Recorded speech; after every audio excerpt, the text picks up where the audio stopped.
Georgia Tech won the toss. They have opted to receive, so we'll have to wait to see Jake Fromm. And a Georgia offense, Dan, that at times this year has been looking for some answers. Kirby Smart's been trying to help them. They got to find them fast, right? I mean, there's today and next week is the big one, but today you want to use some of your young guys to get them feeling really good and lean on your veteran quarterback.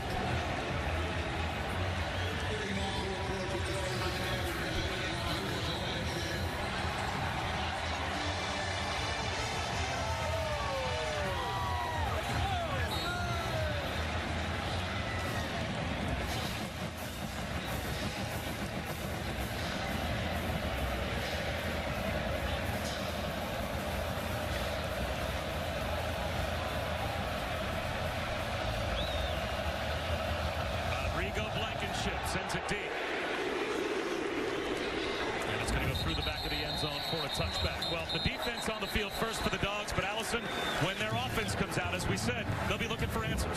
Yeah, Bob, especially in that passing game without their leading receiver, Lawrence Cager. He's out this week and next with an ankle injury.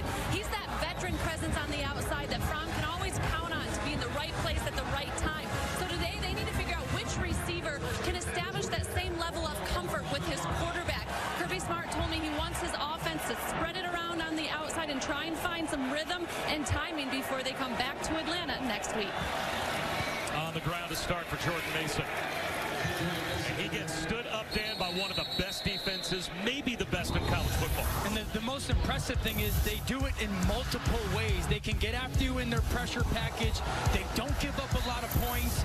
They can find the football. They make you play left-handed. They also make you play from a secondary scheme, and it allows them to consistently dominate the football game. And finally, when Auburn scored a rushing touchdown against them a couple of weeks ago, it was the first time that any rush offense has gotten into the end zone against this Georgia defense. One rushing touchdown allowed. So for Georgia Tech, looking for answers and trying to build a new culture. You can see the offensive line. They're trying to get them up to where non-triple option offensive line weights would be, as it is a complete flip of the program with Jeff Collins taking over. Third down and 3.5 to start on this opening drive for the Jackets.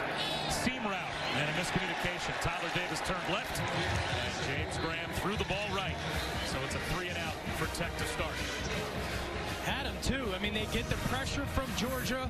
Watch the left side of the screen, number 9, Tyler Davis. If he just goes to his right on that post, that ball is going to be right on his chest. A little miscommunication. It's an option route for that tight end. You run off leverage. He guessed wrong.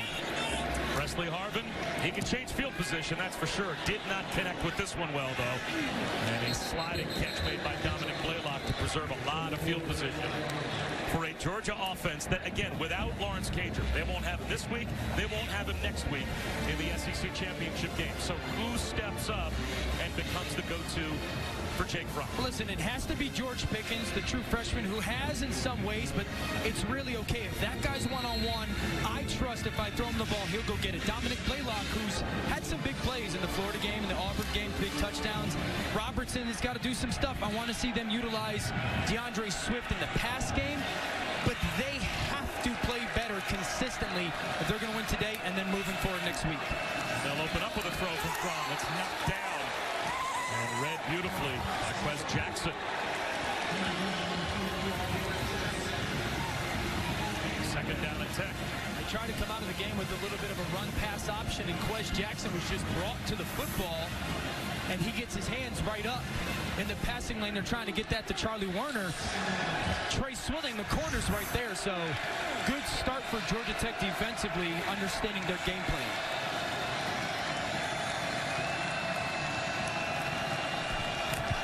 Swift empties the backfield. Fromm on a slant. That's broken up.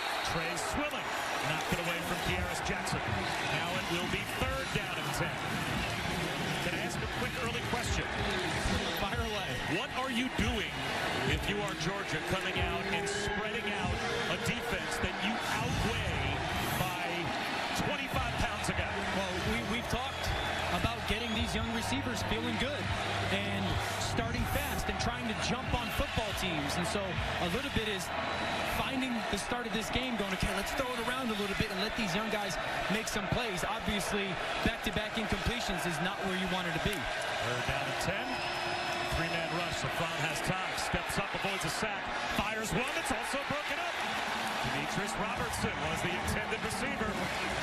Caleb Oliver got a hand in. So 3 throws from Fromm, 3 passes defensed by Georgia Tech.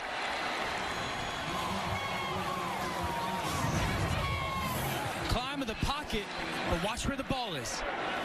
That's behind Robertson.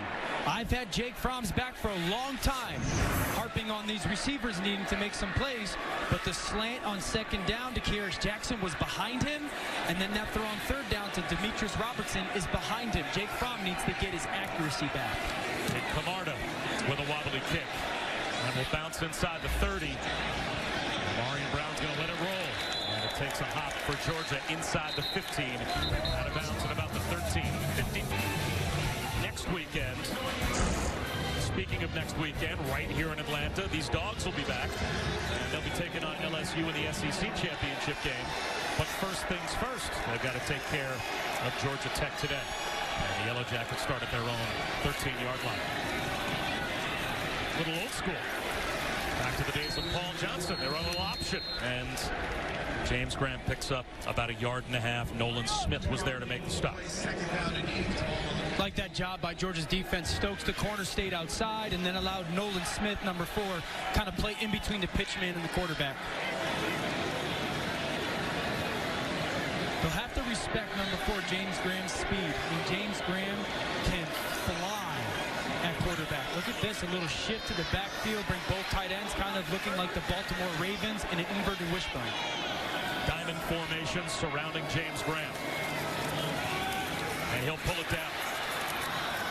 And get out to about the 19-yard line. 4 yards for James Graham, a redshirt freshman that needs to do what today to give Georgia Tech their best chance? Don't force the football. This is a really good defense, Georgia, covering people up. Second thing, he will be one of the faster guys on the field. Let that shine. And then whether it's the zone read game, whether it's the RPO game, whether it's the pass game, they don't give him people to look at.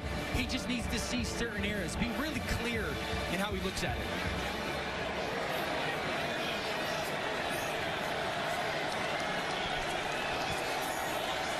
I wouldn't mind to see a quick throw out to this trip set at the top of the screen right now, thinking you have some numbers. Marion Brown, the wide receiver, now in the backfield, 3 on the play clock. Graham to Brown. Caught. Now they say incomplete. Had it in his hands right in front of his own bench, but it was knocked away with Tay Crowder there in coverage.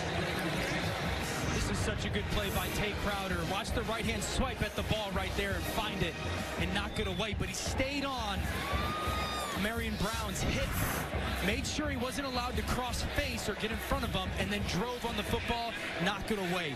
Great play by the senior linebacker. Better than 50%. 3 and outs the last 37 drives for Georgia Tech. Harvin, and this time he gets into one. Blaylock from his own 35. Makes a man miss. Blaylock with speed. Great return for Georgia.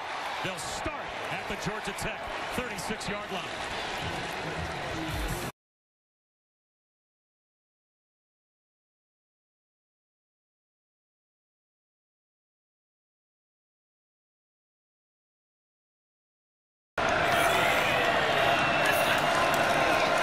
Swift grabbed around the ankles at the line by Quez Jackson after a gain of 2, and Allison, it's 3rd down and 6.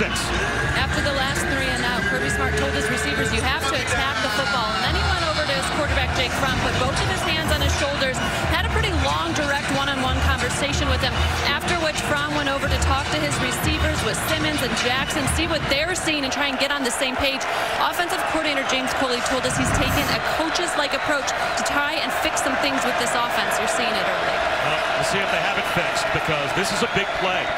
A chance for Georgia Tech to maybe get off the field with great field position for the Dogs. Fromm under pressure, extending the play. Short hops one to the sideline. And he is frustrated early. Matt Landers, the intended receiver. So it will be a long field goal attempt for Rodrigo Blankenship. And I get Jake Fromm's frustration. I get it. I mean, that's 2 third downs where Georgia Tech has decided we're just going to cover you up and trust that your guys can't beat our guys. And Jake Fromm's had time. It's just no one has separated. First down, first one he misses. This last one he misses on a scramble. A shade under 50. And as smooth as could be, Blankenship knocks it through. That's where the Dogs will play next week. And they've got the early 3-0 lead over Georgia Tech in their rivalry game this week. Bob Wischusen here with Dan Orlovsky and Allison Williams. Wanye Thomas is back deep to receive the kick from Blankenship. A line drive. And he takes it a hop at the 1. Gets ahead of Steen across the 25 out to the 26-yard line. All right, Cassidy, thanks very much. Georgia's got the early 3-0 lead here over Georgia Tech. And we'll see if Georgia Tech can get something going offensively after 3 and outs on their first 2 possessions.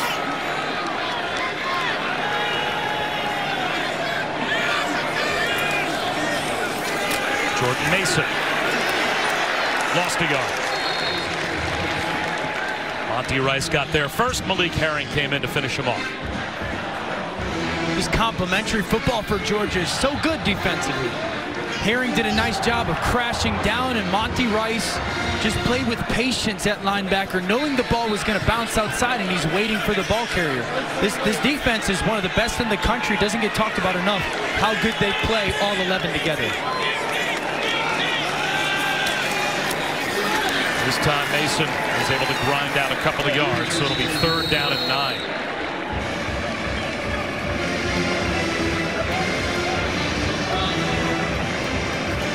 You know, Georgia Tech, their first 3 third downs have gotten into 3-by-0 formations. They put 3 receivers to one side and a tight end attached to line of scrimmage by himself. And the middle of the field has been there. Now they're in a 2-by-2 set. They love to run quarterback draw to these situations or switch routes by these receivers. That's Amarian Brown in motion. Graham, long throw, incomplete. Short hop didn't nowhere near Brown, and it's another Tech 3 and out.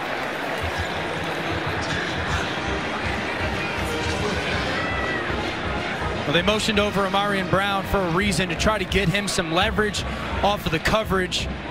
Really good job by Mark Webb, the safety, of closing ground. And I think James Graham's just wastes that throw. It's a tight window. He's not trying to fit it. That's not his game, to be dialed in, perfect type of throws.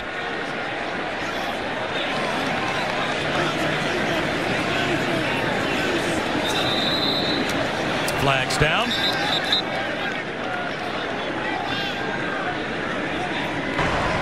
False start, offense, number 43. 5-yard penalty, 4th down.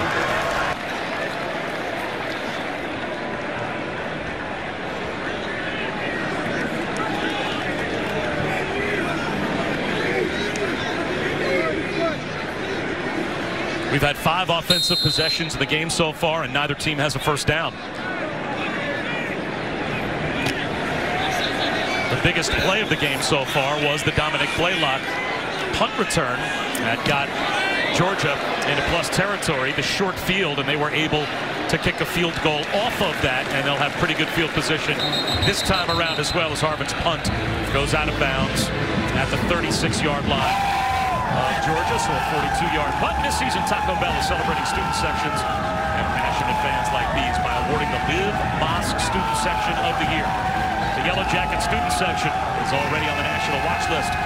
Go to ESPN.com/Taco Bell and see how your school can compete, or get the committee's attention by using the hashtag LiveMosque Student Section.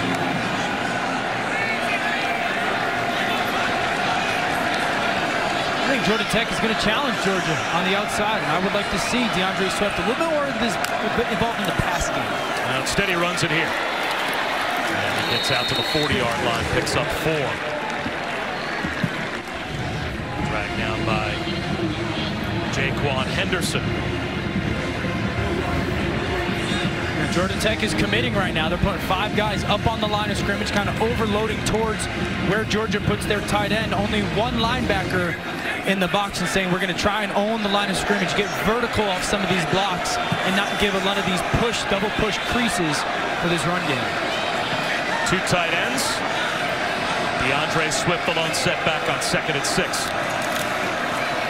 Swift finds a cutback lane, and he gets loose across the 50, easily picking up the opening first down of the game.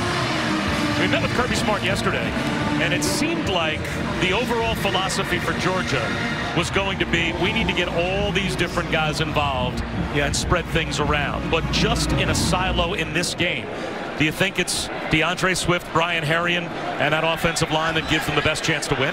Listen, yes, but I also think that they need to utilize today to their advantage for next week. And I think they need to show some stuff on tape that they plan into the minds of LSU that they can counter with next week. Herrien steamrolls for a first down. Brian Herrien carries 12 more. And part of this is also figuring out who you are going to be without Lawrence Cager, because now you know it's not a week-to-week thing.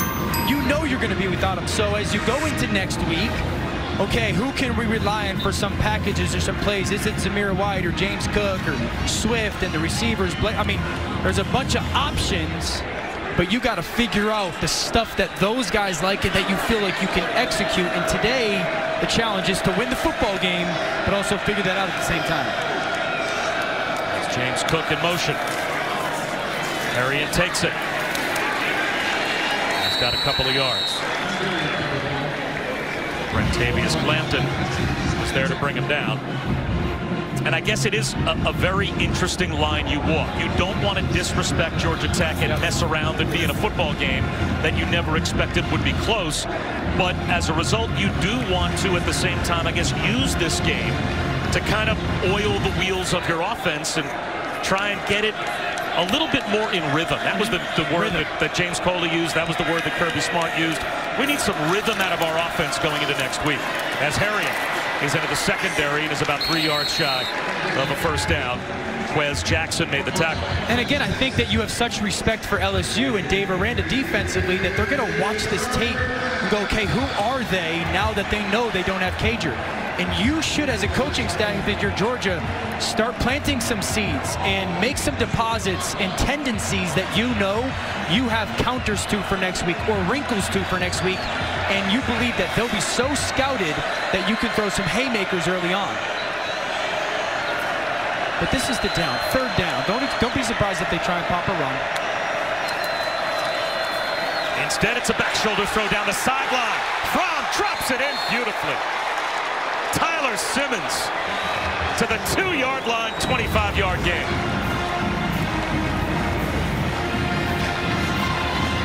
Good route by Simmons. Up top, watch the left-hand stab. Get the defensive back off him. Late hands. Great throw, great route, great catch. The Dogs play with tempo. Herrien up the middle at the goal line. Reaches the ball out, and he's in for the touchdown.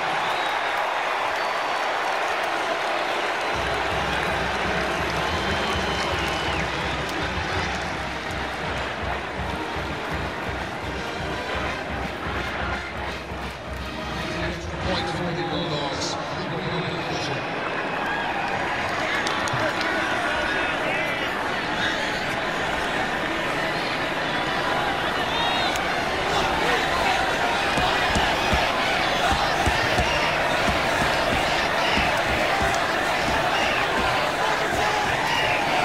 Dan, you wonder if that's the kind of drive that gets you some rhythm. Herrien, Swift running the ball, and a great back shoulder.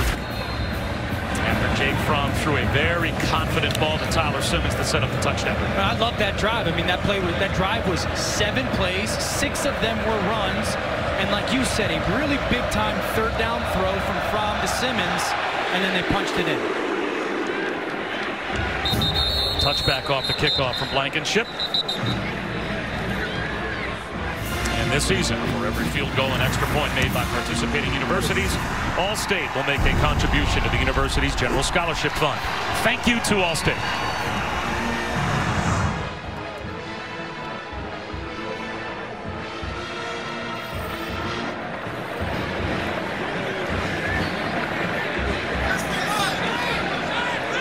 James Graham back to work.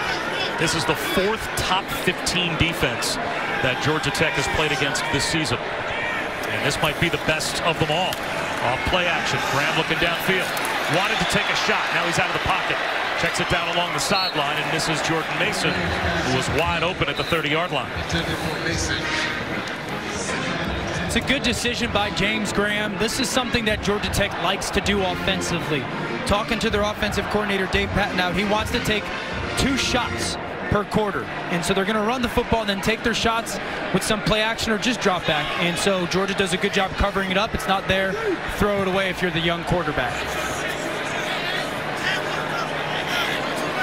You see this formation. They keep taking these tight ends, initially lining them up, see how Georgia responds, and then bringing them back into the backfield. It's a lot, like I had said, of the Baltimore Ravens kind of zone run, jet sweep game. Quarterback run. And backing his way out to the 29-yard line, a gain of 4. It's Graham, so it will be 3rd down and 6. Monty Rice, another tackle. But another impressive play by Nolan Smith. He's the guy that kind of put James Graham in conflict right there. And this is where Georgia wants to live. They'll be aggressive on 1st and 2nd downs. And then on 3rd down, it's really not a pressure down for them. They're going to try to take away what you do off your formations. They'll populate places. Look at, they'll put numbers here. Don't be surprised if pressure comes away. They like to show you stuff and then bring it away.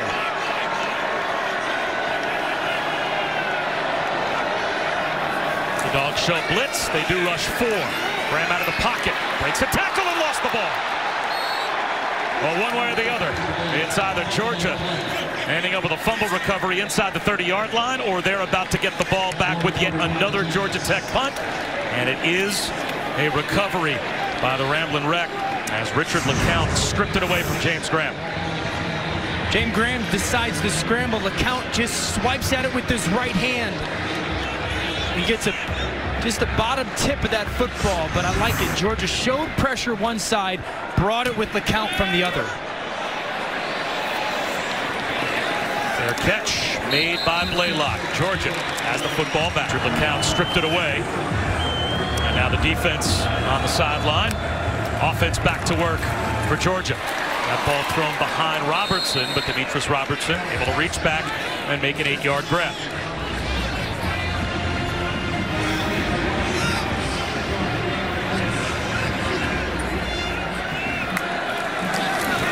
Swift, no one to contain the outside. There goes Swift.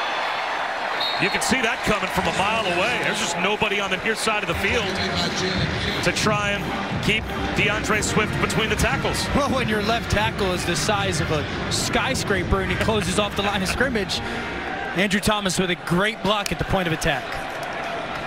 Blitz off the edge. It's picked up. Fromm takes a shot for Robertson, and that's deflected. Might have been Wanye Thomas that got a hand on it before it got through to Robertson. Tries to get this ball down the middle of the field to Robertson, and Wanye Thomas, not only the timing of that hand, but this is a 6'2" safety. That length allows him to tip that ball because it was going to be an on-target throw to Robertson from Fromm.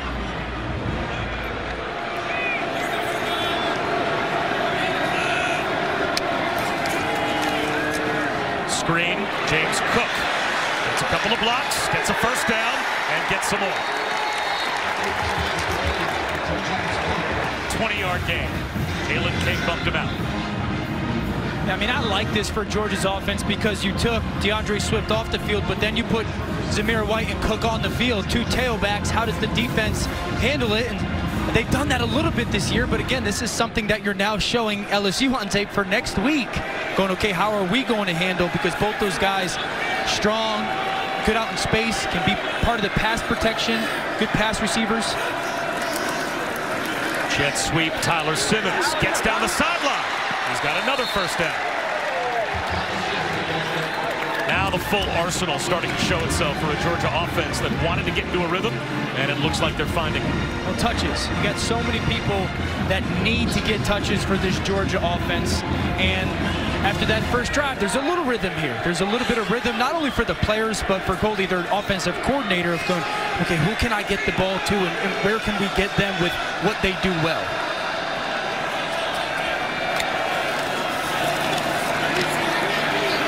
Fromm takes a shot for the end zone, and it's an easy pitch and catch touchdown to Charlie Werner.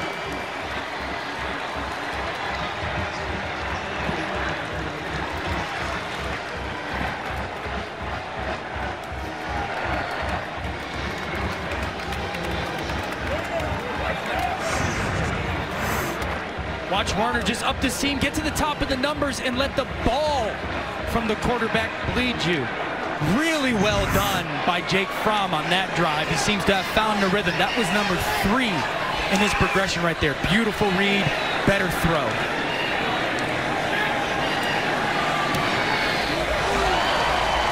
17-0, and we're coming right back in 30 seconds. Wreck have not picked up a first down yet. Charlie Warner with his first touchdown of the season. And Blankenship put this one through the back of the end zone.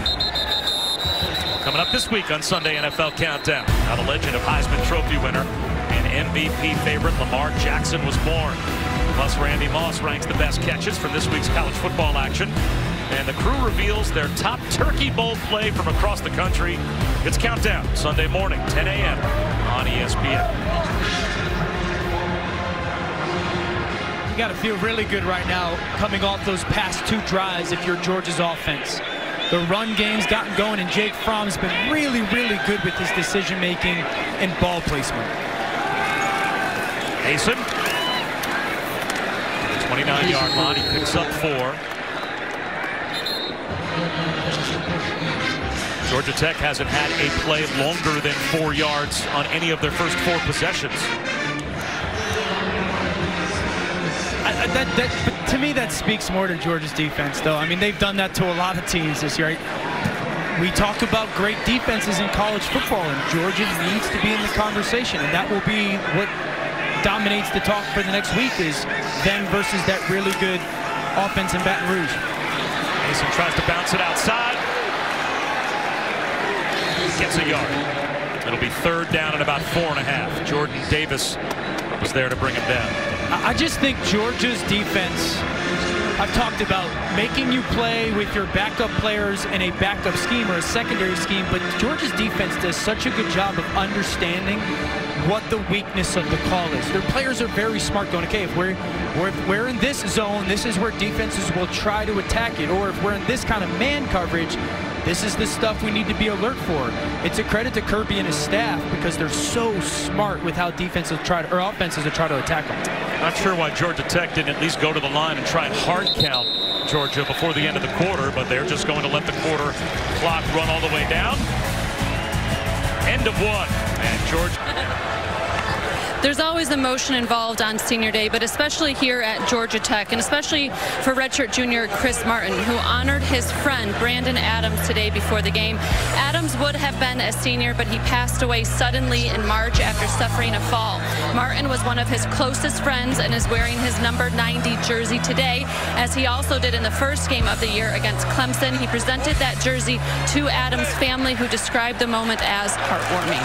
And Brandon Adams' entire family here, as Allison said, on what would have been his senior day, and it was very emotional. Only about 5 minutes before we kicked the game off, and they have been honoring with that heart patch on the back of their uniforms Brandon Adams the entire season. Unfortunately for the offense for Georgia Tech, it's another 3 and out. Presley Harvin, hang time on the punt to Blaylock. It's going to go out of bounds.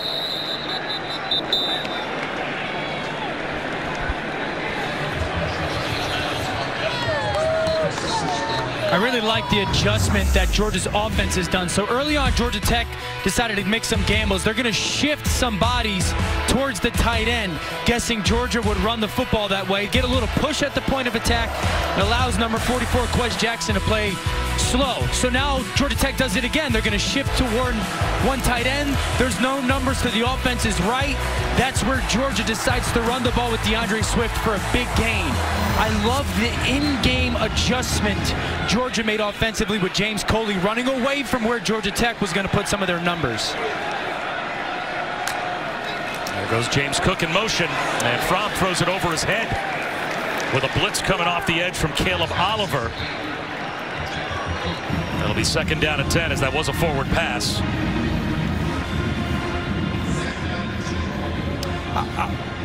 I think that play probably personifies this offense in this year for Jake Fromm the best.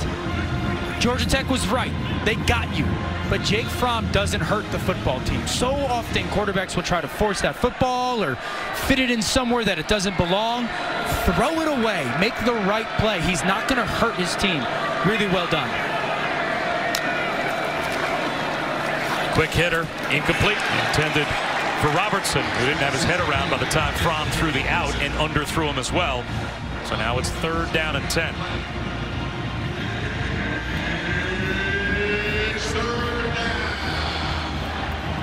That's on Robertson. Jake Fromm signaled out to him like, hey, this ball's coming out fast because of this pressure. Robertson has to play with a little bit more urgency right there. It's a big kind of feel-good 3rd down for this offense. Bottom of the screen, you're going to get one-on-one coverage right here. That's Kearis Jackson. Fromm looks the other way instead. Long throw to the sideline, incomplete. Eli Wolf, the tight end, laid out, couldn't haul it in, and it will be a 3-and-out for the Dogs.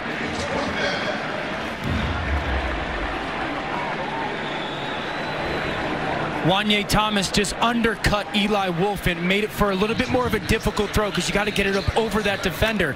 Kearis Jackson won on his one-on-one route as he came an in-breaker. Thought Jake Fromm should have gone there. It's one-on-one. It's an easier throw. The middle field was vacated because of the pressure. But that's the thing. He's got to find some guys that he can trust in those moments, to count on in those moments. Line drive punt. Ugly but effective from Camarda as he got it off with the rush coming and gets it all the way down just shy of the by TrackPhone, part of the Jiffy Lube rivalry series. Bob Wischusen, Dan Orlovsky, Allison Williams here in Atlanta. And the Georgia Tech fans here at Bobby Dodd looking for their team to pick up their first down. Jemias Griffin in the game at tailback. Play action though for Graham. Floats one in the right flat. And that'll be a modest gain. The ball pops out. Malachi Carter couldn't hold on, and they'll say incomplete pass.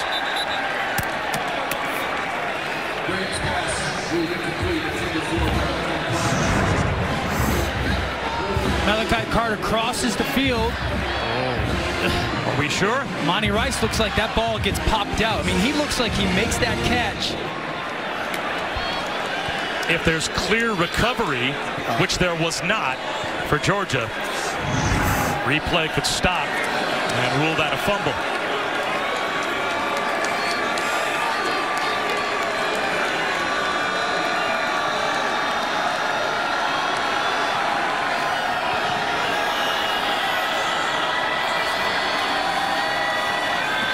It's Griffin. And the true freshman picks up 2 yards. It'll be 3rd down and 8. Well, rivalry games bring out great traditions. And some of the best this week, you can't use yellow mustard at Georgia. Not allowed. No red clothing. You can't even write in red if you're at Georgia Tech. Now, the Nats, well, that's what they call the folks at Georgia Tech if you're a Georgia fan. Georgia North Avenue Trade School is what it stands for. The hashtag, have you figured it out yet? Nats? No. Oh. THW. I know. Yeah. Oh, you do know what that means. To non-heaven, lift Georgia. That's right. Exactly. But I got an issue. Like, you know, what's my man doing right here? Like, Georgia he's got a Georgia fan shirt on, but there's mustard on that dog. We now. found a violator. That is a, hey son, let's have a conversation.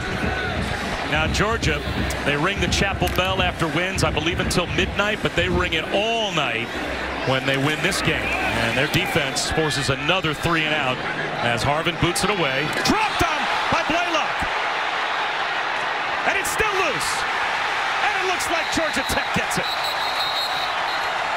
A special teams mistake that gives the Yellowjackets a little life, as that ball went right through the hands of Dominic Blaylock.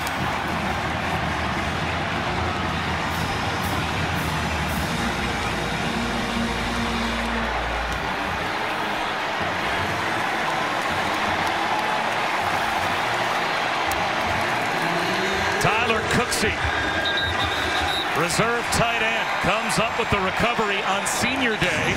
He is one of those seniors honored by Georgia Tech. This goes right through the elbows. Watch Cooksey come flying right there.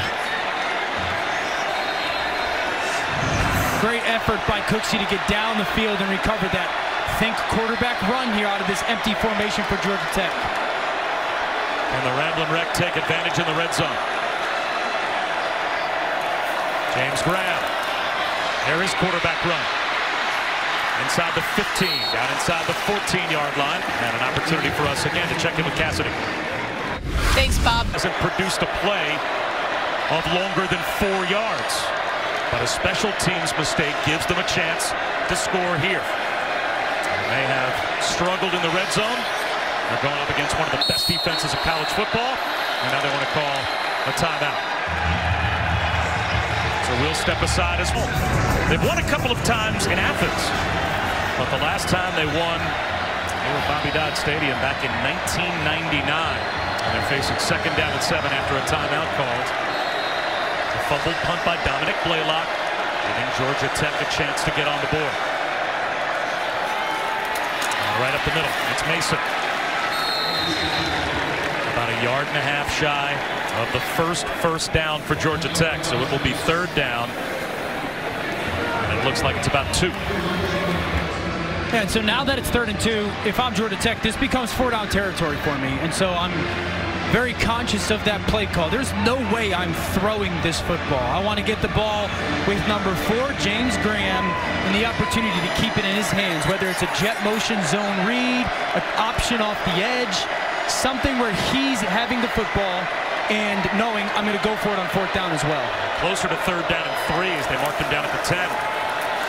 Keeper, Graham, and it looks like he's got the 1st down. It'll be 1st and goal at the 6 as finally Georgia Tech is able to move the chains. Jay Crowder made the stop, one of the 12 finalists for the Butkus Award. But now the reaction from the Georgia Tech fans realizing they finally have a fresh set of downs. I think that's the best thing that you could say about Jeff Collins in this Georgia Tech football team right now. Everyone is aware of the lack of talent and the transition and whatnot. Watch the tape. The effort that these kids play with, the energy that is still there, the belief in the midst of some difficult times. And it's a credit to Jeff Collins and the appreciation of the players that they will play hard for their head coach. Graham to the pylon. Tyler Davis. Touchdown.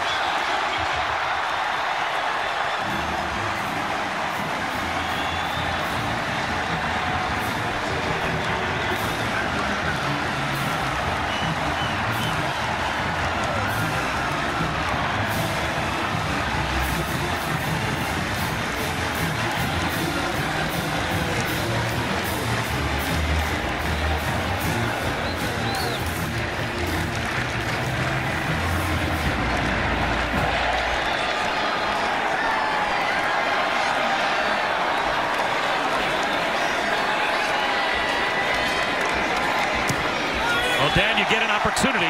A mistake made, but he gets to do 7 here. As Georgia Tech is on the board. Bob Wischusen alongside Dan Orlovsky. Allison Williams down on the field. Dominic Blaylock gave Georgia Tech a chance, and now they want to steal a possession with a surprise onside kick. There's a scramble for it. They've got it.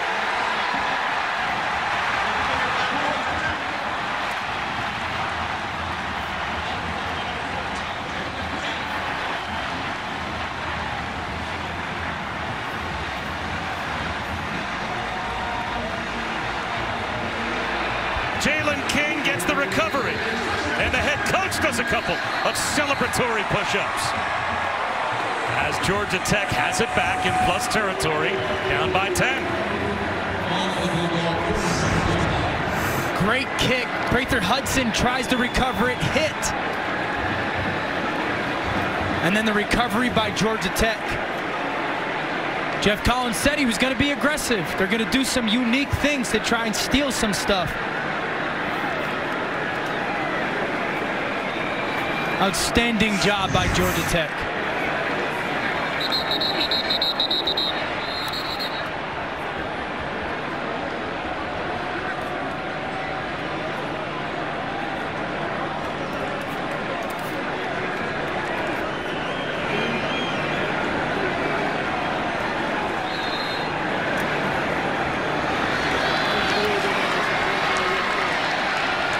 don't think these are good situations for quarterback run numbers-wise. A slant instead. And it looks like the first catch for Amarian Brown. But Jeff Collins told us he's trying to change the culture at Georgia Tech as well as flip the roster. He wants football to be fun. But he said when you guys come to practice, you're not just robots. You know, we're going to have Techno Tuesday and Old School Atlanta Wednesday and play some R&B and The rolling on the field was a completed pass. The previous play is under further review. They're going to check and see if Brown did hold on to the football. But he said that even on the first day of spring practice, the first meeting that the players walked into, he had a DJ spinning records. I mean, he wanted these guys to feel like football was fun. And as we take another look to see if Brown held on to that ball, and you can see the ball come out, so it looks like this is a good job by the replay booth to buzz down to make sure Brown had it, and it looks like he did not. You can see that ball touching right there, and it's going to move. Once that ball touches and moves. But we should get into Jeff Collins a little bit, right? I mean, they're transitioning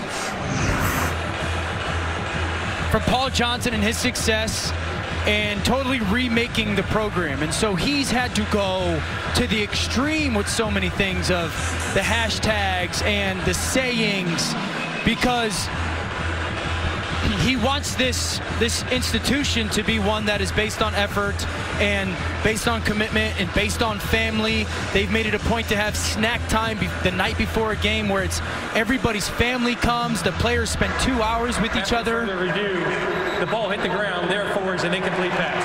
It will be 2nd down and 10. They're going to talk about what's the most important stuff this offseason. They're going to start a Club 10-10. January 5th, it's going to be an actual club that the players, DJ, as you enter, they got to gain 10 pounds each player, and they got to figure out a way to gain 10 feet as a program, meaning some of their close losses this year.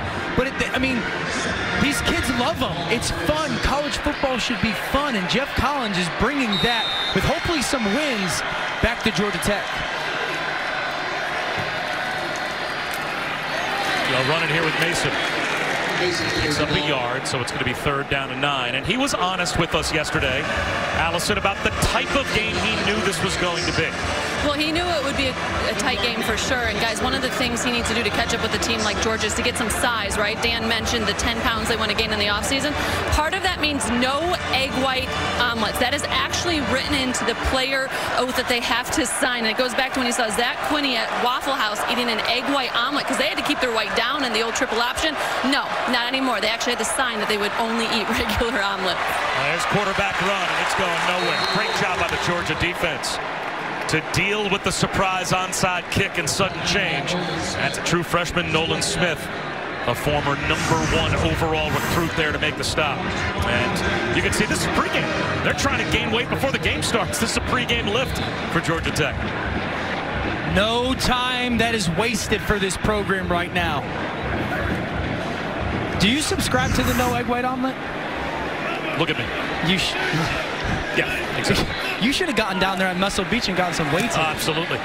Presley Harvin trying to pin one deep. Can't keep it out of the end zone. I did my curls last night.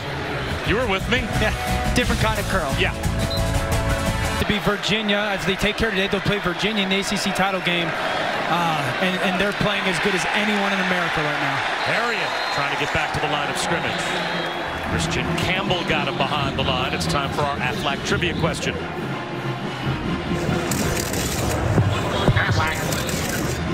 A total of 6 FBS and FCS teams play in the state of Georgia. Can you name them? That was a hard question. I had like 4. No shot you could finish the final 2.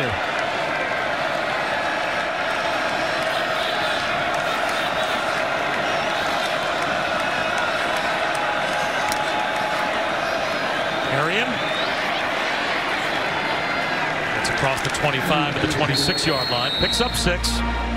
It'll be 3rd down and 4. As we approach the midway point of the second quarter, it was 17-0 Georgia.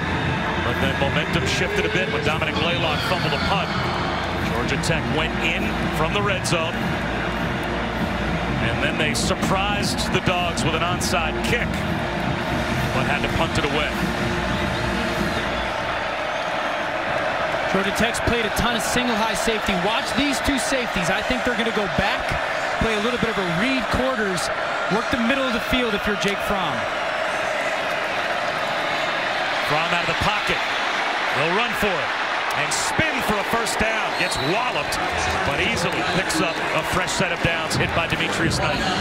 Guys, one of the players they thought had to step up without Lawrence Cager was George Pickens, but we really haven't seen him out there today. I've been watching him this second quarter. He has not been out on offense.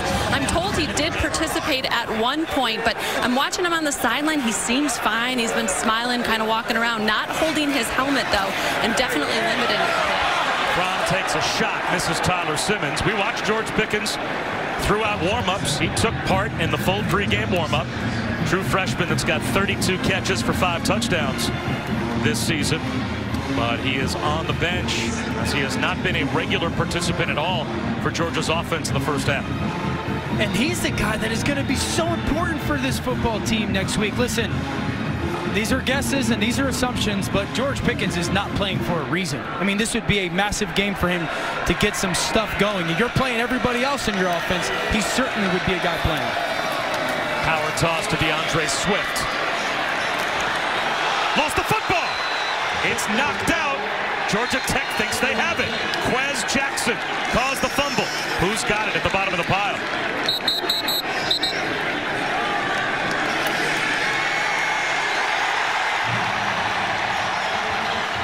Georgia Tech's got it. Justice Dingle, a redshirt freshman, recovers after Quez Jackson knocked it out. Helmet right on the football. Quez Jackson, ball pops in the air. And then Justice Dingle right there waiting for that football. Put his helmet right on it off DeAndre Swift. All right, do something with it now if you're Georgia Tech. You had just gotten that onside kick. Didn't do anything with it. You got to do something with this turnover right now. It's the 3rd straight possession where Georgia Tech has begun in plus territory.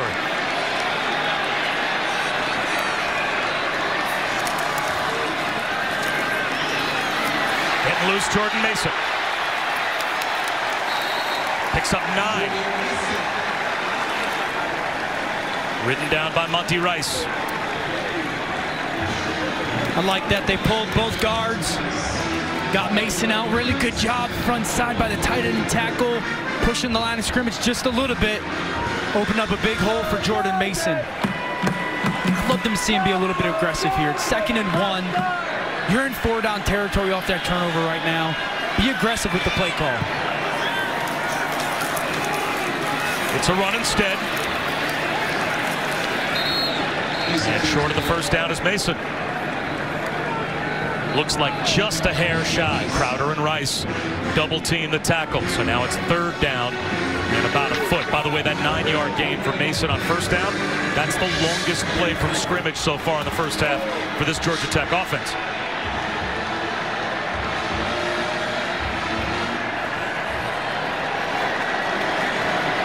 Some extra bodies coming. 3 tight ends on the field right now for Georgia Tech offensively. Cottrell, a big physical back.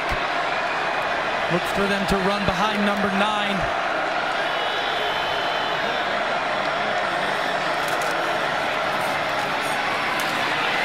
That's a first down carry for Mason. And he just moves the pile for about 4 yards.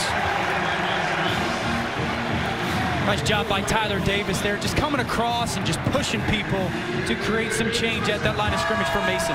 If you've watched Georgia Tech this season, they are a shot-taking offense. Yep. Where are the shots, and when do you think one's going to show up? They tried one right off the play action. It wasn't there. I mean, it's coming. There is one coming here soon in this drive. They just haven't had the ball enough to actually dial them up. They've had so many 3-and-outs.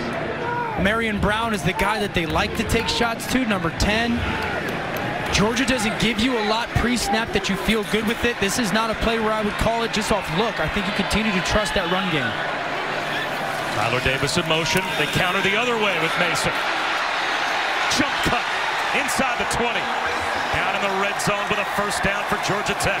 J.R. Reed made the stop, but it's a gain of 11. You're seeing Tyler Davis come in motion, and he doesn't get set. He moves before the snap. That messes with the defense big time. Graham, there's a shot towards the end zone. Incomplete, way up over the head of Amarian Brown.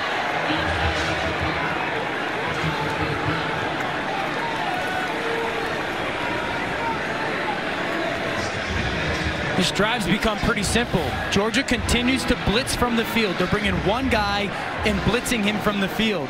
Georgia Tech needs to run away from that pressure. That's what they've done. Run away from it. Everyone's going to slant with that blitz. If you shut down that moving defensive line, you're going to get some big creases in your run game. So the run should be more concentrated to the short side of the field. Correct. If the blitz is coming from the wide side. Absolutely. This is a straight ahead run for Jemias Griffin. And the true freshman gets down to about the 16-yard line. Stuffed by Michael Barnett after a gain of 2. So a big third down coming here for Georgia Tech in the red zone. And they have not been good when it comes to the throw game on third down. They've tried to get to Amarian Brown a couple times. Watch where he is. They like to motion him, whether it's across the formation, out of the backfield. The big thing for James Graham, don't force the football here. You're in a field goal position, and don't take any sacks. So if you do see a seam and number 10's not there, put your foot in the ground and get forward. Play clock down to 7. Graham gets them set. Play clock at 3. Will they get the snap off? They do just in time, but it looks like a timeout was called from the sideline by Jeff after the timeout. Graham in the shotgun on third down. Here comes a blitz. He's out of the pocket. He's going to tuck it under and run. Stiff arm. Now what do you do? Do you take the points and make it a one-score game? Or do you try and go for it on 4th and 2 from the 10-yard line? I kick this. Yeah, and there's no hesitation from Jeff Collins. He sends out the field goal group. Don't forget, those are back-to-back series of turnovers. Essentially, I mean, the onside kick you got nothing out of, and then you get the turnover on the fumble by Swift. You must go get some points, and also this is a game. Like, get this kick in. You are in a one-possession football game. Brandon King from 27.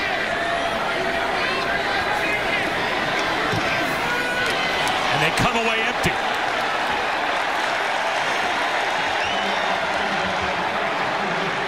A sigh of relief for number 7 in white and red. I like that right there, though. I do. I like this out of Coach Collins. I mean, yes, go make the kick. Just kind of pushes it wide right. But I like the embrace from the head coach. Gonna need you. You got to make those kicks. I believe in you. You'll get another moment, another opportunity. Well, the muffed punt for Dominic Blaylock becomes a touchdown. You steal a possession with a surprise onside kick. You get nothing. Now DeAndre Swift gives you a turnover. You start in plus territory. You come away empty as well. So Georgia -2 in the plus-minus ratio, and yet they still have a 10-point lead. Zamir White picked up a yard. Coming up at halftime, we'll check in. It's the Capital One halftime report. Rivalry highlights from all around college football, and previewing later today and tonight the Big Ten West battle on deck as soon as we're done here on ABC between Wisconsin and Minnesota, and the Iron Bowl as well today. Massive games. This is the best week in college football. We're seeing a good game here today. Not many people expected this to be a 10-point football game right now. Fromm in the flat to Harriet. Not much. Nice read by Christian Campbell. This is a big possession for Georgia offensively. They start the third quarter with the football.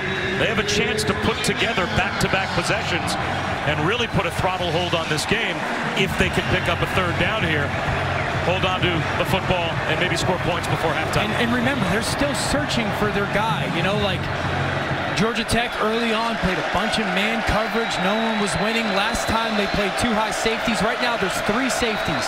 play. And right here, look at these three safeties. They're going to force Jake Fromm to get through a zone look. Fromm underneath, harrying, looking for the sticks, and with speed, he got there.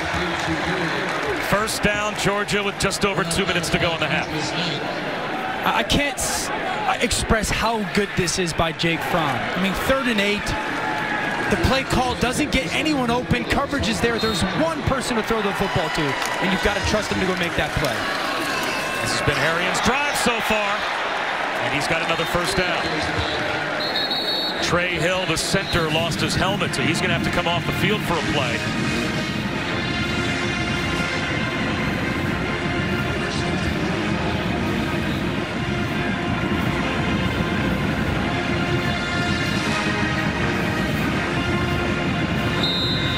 You can still utilize some run game here if you're Georgia.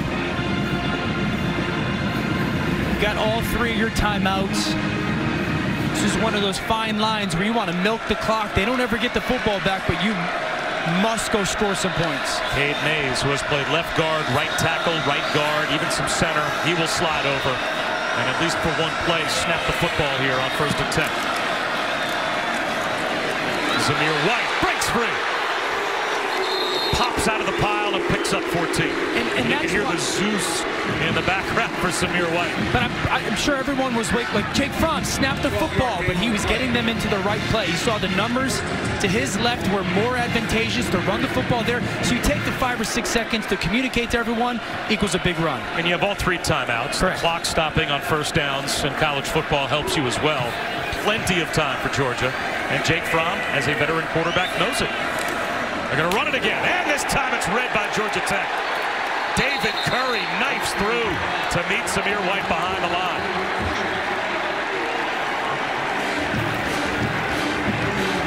That might not be the worst time for a timeout for Georgia. Just miscommunication. Just right guard goes to right. The right guard, Cade Mays, thought they were running left, and that's why Curry became unblocked. But Bob, they should have called the timeout by now. Yeah, a lot of times coming off the clock, down inside of 40 seconds to go. Just after we praised their patience and clock management. 2nd down and 13. And now they're probably looking more towards field goal range. Fromm rifles one to the sideline to Simmons. 25 seconds to go. Trey swilling there in coverage. It'll be 3rd down and short.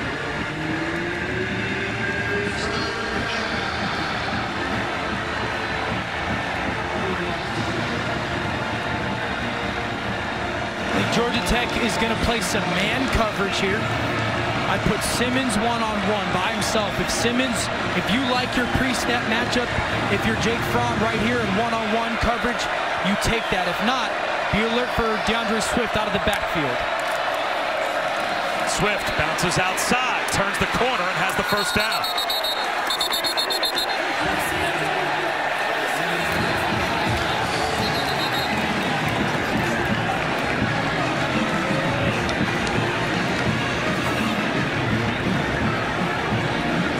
Great bounce by DeAndre Swift right there. Only 5 running backs in the history of Georgia football have had back-to-back 1,000-yard seasons. DeAndre Swift is on that list. Fromm sacked back to the 40. Justice Dingle, another big play for Georgia defensively. And now you have no choice with 12 seconds to go if you're Georgia, but to call a timeout.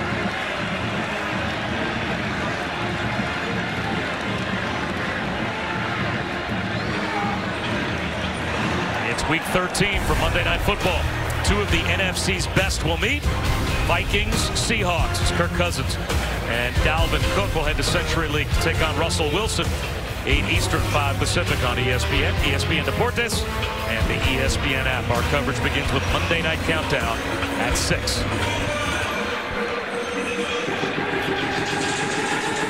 They added 1 more second back to the clock. So 13 seconds for the Dogs, but they've got 2 timeouts. Yeah, and Georgia Tech, I would anticipate playing some softer zone coverage here. They're not going to let a ball go over their head in this moment. So if you're Georgia, play calling wise, work somewhere around the hashes, get a completion. You make sure you tell your players, listen, if you catch this ball, don't go running around all over the place. Get what you can get down with the football, and then be ready to make a quick timeout, because maybe that saves you a chance for a shot at the end zone. But you don't want to catch this ball and waste time side to side, and you can kill 3 or 4 seconds. Easy completion, get the first down, timeout, and maybe you have a shot at the end zone. Rodrigo Blankenship made a Rose Bowl record field goal, 55 yards last season. So you only have to go another couple of yards to be inside of what would be his range. And Georgia starts the 3rd quarter with the ball. From a bullet, and that's well executed. Demetrius Robertson makes the catch. Down to 7 seconds to go in the half.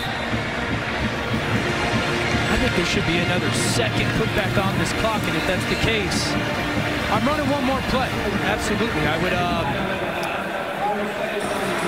I would take 87. I would take 87 Simmons, and I would take Matt Landers, put him on the outside, and tell Jake Fromm, listen, if they play one-on-one, take your shot. The ball has to land in the end zone, has to get up early, has to land in the end zone, and if it's not there, this ball gets thrown out of bounds quickly, and we kick our field goal. Is that too much of a risk to take with only 8 seconds on the clock when you're talking about a ball that in the air is probably going to travel about 30 yards or so?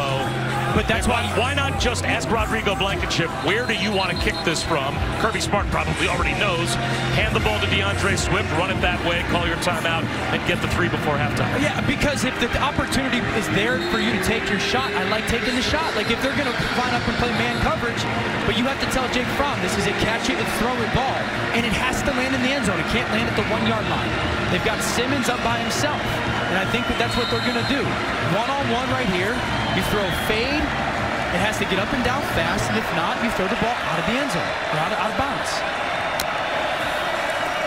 Fromm instead is going to sprint right, and I'm not sure if that was a play just designed to eat up a few more seconds to make sure that the field goal is the final play of the half, but that's what they're going to play for. That's the play they should have run 6 weeks ago when we had them against South Carolina at the end of the game, remember? I don't love that play call there. I would have loved to see a shot, and let's go see if we could go make that play, and if not, we kick the field goal. Are you more angry about the play call, or maybe that I was right? I could see it grinding on you a little bit. Timeout's going to be called by Jeff Collins. They took it to November 30th. To really annoy you? No, to finally get one right. There you go. No, I annoyed you week 1. I love you. Now, my question would be, if you're Jeff Collins, do you really think you're going to ice a kicker that made game-tying and go-ahead field goals in the Rose Bowl in the national championship game when there's 4 seconds to go before halftime? I mean, you can't take the timeout with you. I guess you might as well call it. And I think Jeff Collins is one of those coaches who just believes in a process, and it doesn't matter what the situation is or who it's against or whatnot, who the kicker is. If I've got the timeout in this moment, I'm going to take it. Second all-time leading scorer in SEC history, Rodrigo Blankenship from 42.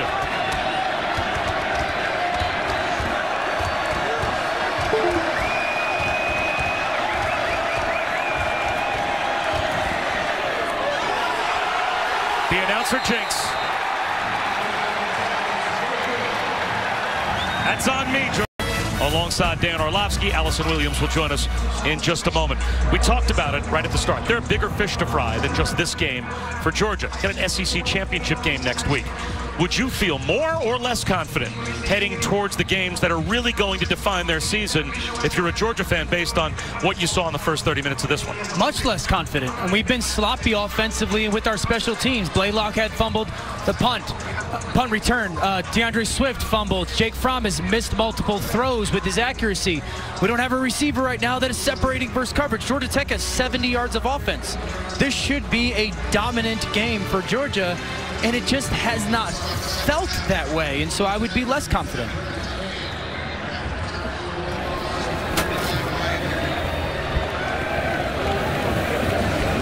Tech won the toss and took the ball to start the game. So that means Georgia gets an opportunity to start the third quarter with the ball and a short kick to the far side. And this could backfire on Georgia Tech as Blaylock brings it all the way out near midfield, Allison. Creating turnovers and taking chances. That is how Georgia Tech has kept this game close. As I talked to Jeff Collins at the half, he said that has to continue in the second half, but loves the energy and competitiveness these guys are showing. They're not worried about the scoreboard. They just continue to play physical and attack success. As for Georgia, head coach Kirby Smart telling me at the half the reason we haven't seen receiver George Pickens is, quote, a team matter. He said, we'll see if we see him in the second half, and he is out there, guys, to start. So that was a first half benching. For whatever reason, Kirby Smart sat down George Pickens, but he is out there to the top of your screen to start the second half. And here's DeAndre Swift getting lost behind his own massive offensive line and picks up 7 yards. I'd like to see Pickens get some good run this second half as well. You know, I think you go and score some points here if you're Georgia, and then let's get him some touches. Let's get him into the rhythm of this offense. Feeling good going into next week. He's going to have to be such a big contributor. There's these numbers again. I think they could run to Georgia's left here. Got numbers up running to the left. Right up the middle. And Swift easily picking up a first down. Let's take a look at our Pacific Life game summary from the first half. And Jake Fromm started off shakily, to say the least. Well, Jake Fromm, he's a sharp quarterback. He just hasn't looked it today, whether it's been some off-time throws or misplaced throws. We saw Blaylock with the fumble on the punt return. The onside kick was big for Georgia Tech. It didn't get any points, but just the feel of the football game again. And then Swift gets a helmet put on the football. That's why this game, to Allison's point, has been close because of those miscues. Pickens didn't get his head around. Flag out. Trey Swilling. He was there in coverage. Pass interference defense, number 3. Automatic first down. That's a tough call on Trey Swilling, as George Pickens was not even looking for the football. Watch Pickens release. Little hand fight. He's not even looking for the football. Certainly not in the location where Jake Fromm threw it. I don't see pass interference there. I don't. Both those guys are either pushing each other or grabbing each other, but there was not a one more dominant than the other shove off or grab. Trey Swilling's father, Pat, one of the legends of Georgia Tech football, college football Hall of Famer, and a 5-time Pro Bowler.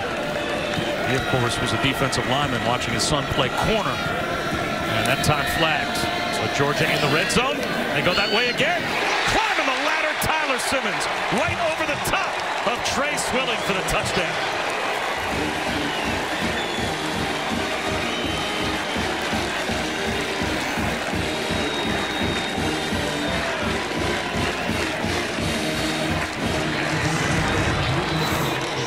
Watch Simmons, okay, stack the receiver, then squeeze the DB, and that allows that space for Jake Fromm to throw that back shoulder fade. But you see how he wins and then leans back into that defensive back? Then Jake Fromm has all the space to see, and he can make those notorious back shoulder throws. That's a tone-setting drive to start off the third quarter for Georgia. 70 yards today. It's because they've absolutely owned the line of scrimmage up front. Jordan Mason. He moved the pile for about 2.5 yards. You know, back to LSU for a moment.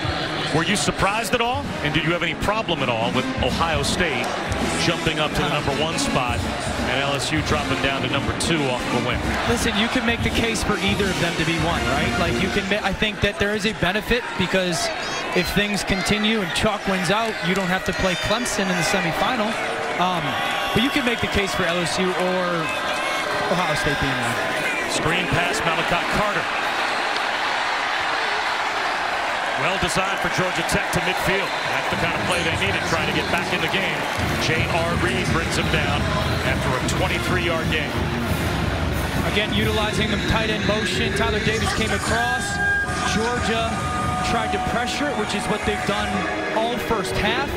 Georgia Tech dials up the screen against it. Davis with a great block and a little bit of a rhythm or momentum for this Georgia Tech offense. And they get Carter And Amarian Brown more involved in the second half.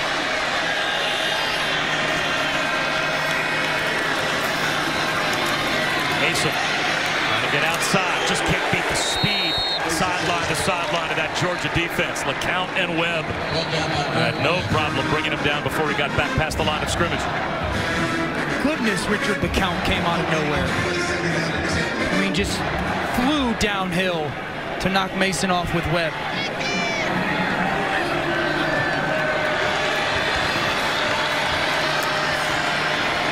Screen back the other way, and it's not there. Trying to get it back to Malachi Carter, and that play short-circuited from the very start. Read nicely by Tyson Campbell. It's really a read screen. You know, they motion the back out quickly, and they're going to try and get him to the boundary, and the quarterback reads it front side. If it's not there, he comes to the backside. Good kind of overall defense from Georgia. Third down, Amarian Brown, number 10. He's the guy that they've at least tried to in the pass game. He's right here down in the slot. Now they're flipping both him and Tobias Oliver. Play clock at 4. Gotta get set. Play clock at 2. Did he get set? I'm not sure. Out of trouble is Graham, and he's going to throw it away. Just didn't seem like there was a sense of urgency to get that ball snapped and get set for Georgia Tech offensively. You have two wide receivers talking to each other as the play clock goes down to 0. Well, I promise it's because they put Amarian Brown somewhere thinking, okay, we're anticipating this coverage. Then they got what Georgia was going to do, and they flipped to him and Tobias Oliver because they really wanted to throw it to the third receiver, who was Tobias Oliver. So they flipped those guys, and it just took too much time for that communication. Harvin, spiraling kick that's got way too much air under it, and will go through the back of the end zone. 50-yard punt in honor of the 150th anniversary of college football. Our vote as to the best of the hometown program, and Calvin Johnson, hard to argue against that selection. Honorable mentions, not too bad as well, but Dan Orlovsky alongside Bob Wischusen, Allison Williams down on the field. And I'm standing next to a guy that threw a few to Megatron. He wasn't bad. Oh, man, dude. 2008, I was starting a bunch of games for Lions. I threw 13 touchdowns, 13 of them to Calvin. So. Low throw. Dominic Blaylock. He's got a famous father of his own. He's the son of Mookie, former all-star point guard in the NBA. His number should be 10, though. Oh, quick Calvin story. We're going to play the Colts. The Colts played 2 coverage back in the day. They played cover 2 or cover 3. And so we just put Calvin by himself, and we were going to like a 5-yard hitch route. And I went to our coach. He's like, what happens if they play cover 2? There's going to be a corner sitting right there. And he was like, just throw it to him. So we get in the game, and I was like, and the play happens. It's cover 2. It's happening. I just go, all right, I'm just going to launch this to Calvin. Sure enough, 35 yards later in a completion, I was like, okay, that was relatively easy. Looked a little hard for Georgia. Matt Landers had that one sailed over his head from Jake Fromm. When you saw him maybe in practice or in the film room, the weight room, whatever, I mean, take us behind the scenes a little bit into the world of playing with and alongside Calvin Johnson and what we may not have seen. We saw his dominance on the field, but what led up to it? Well, Calvin was the most physically gifted person I'd ever been around, but he worked like he was an undrafted rookie free agent every single day. He worked like if he made a mistake, he was going to get cut. And his commitment to his craft and working on the things that he wasn't great at was so impressive every day, attacking the things. Calvin wasn't a great natural catcher of the football. I've never seen anybody spend more time on a jugs machine pre or post-practice making difficult catches. Like, he would never just stand there and go, have to shoot it right at him. His body would always be contorted different ways. He would run with blindfolds. He would only use one hand. Run with blindfolds? He would do jugs machines with blindfolds. They would go ball. Really? It was unbelievable. I don't think I've ever heard of that one. The talent was great. The work ethic and the character was 10 times the talent. Third down and 5.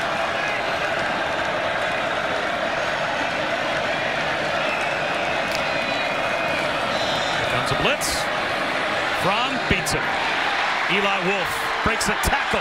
Eli Wolf looking for the pylon. Dragged down inside the 10. First and goal, Georgia at the 8, 46 yards for Eli Wolf.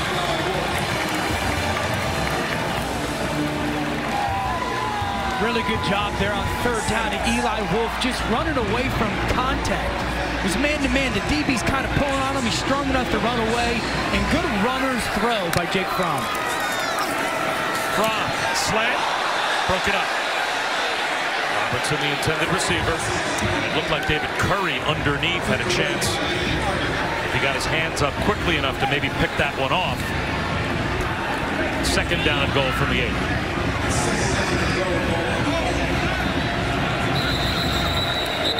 You've got an injured Yellow Jacket. Zamir White, so much talent, strength, and size up front. Fromm floats one back of the end zone for Pickens, incomplete. There's the flag.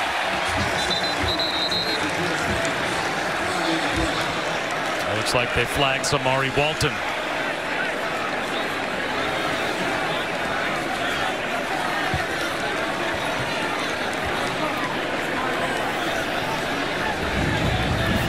That's a good call. I mean, Pickens did such a nice job of selling that run. Kind of came down towards the football, sold that he was going to be blocking that safety with his eyes and just his body language. And it fooled Walton as he broke up field. He had no choice but to tug on him. First and goal at the 4. I like this.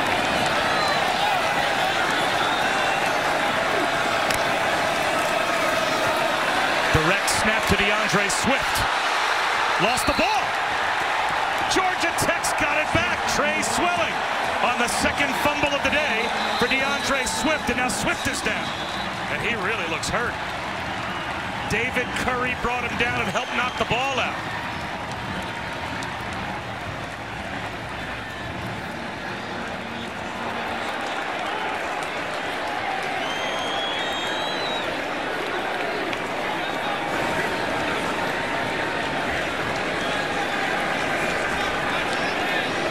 Two fumbles today for DeAndre Swift, but a much bigger concern.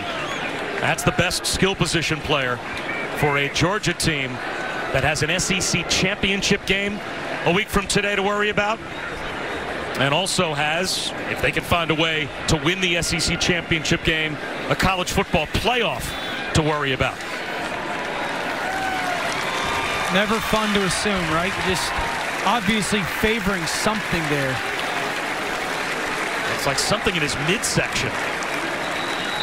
Trying to hold on to that left arm. And we will see if Allison can maybe get a peek over on the Georgia sideline to the progress of DeAndre Swift. This is what I don't like, though. Why is the ball in your right arm? All the defenders are coming from your right. Keep it in your left arm. You can use the right arm to stiff arm Curry there. He's a great back. There's no debating it. But that is youth football stuff. You're running away from people. Tuck that ball in your left arm. Use your right arm to shield. Mason to the 5-yard line. Gain of about 1.5 yards.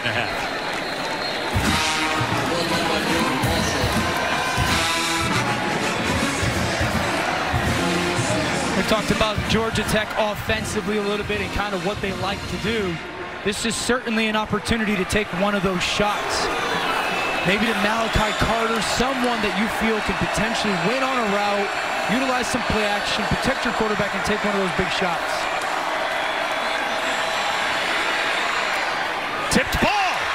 And the tip drill falls incomplete in the secondary. Fortunately so for the Yellow Jackets. Tyler Davis, the intended receiver, but a chance for Georgia to get a takeaway, and they couldn't find the carry. This is like one of the worst feelings in the world if you're a quarterback. Like, you see the ball just continue to get tipped, or count the last one to touch. You're like, please just get to the ground. If I'm Georgia Tech, I'm gonna move the pocket here. I'm gonna cut the field in half for my quarterback and make sure he's not sitting back there. So move the pocket, little sprint out, and give him just a very simple 1-2 read. And if it's not there, he can run with it. James Graham will hand one off to Mason. And he has no chance to get anywhere near the first down line again. He barely got back within a yard of the line of scrimmage. And now, the clean old-fashioned hate just got a little less clean in the back of the end zone.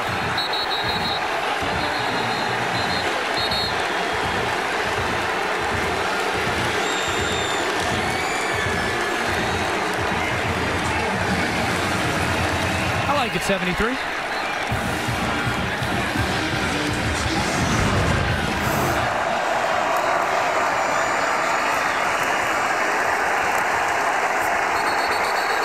Forward progress was stopped well outside the end zone, and Jordan Mason took exception after the whistle had blown. Presley Harvin from the back of the end zone now to punt.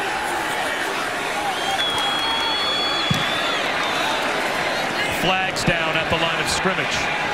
And a fair catch made by Blaylock at the Georgia Tech 41-yard line.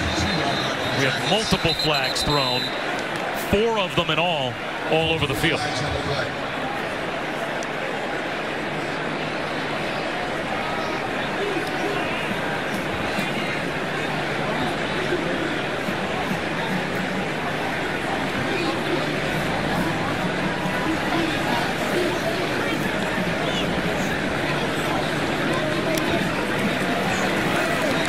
We obviously have a referee microphone issue, so we've got fouls on both teams. They will offset, and that will bring back Presley Harvin onto the field to punt it from the back of the end zone again. And I'm not sure he wouldn't want another try, as that was not his best punt, only 38 yards. These are also kind of dangerous for the punt team because 10 of those guys just sprinted downfield. I know it wasn't a bomb, but they all just took a 40-yard sprint. There's a little bit of cardio stress on that one, and you got to be very smart here if you're the punter, just to make sure you don't outkick coverage, because those guys could be a little bit more gassed.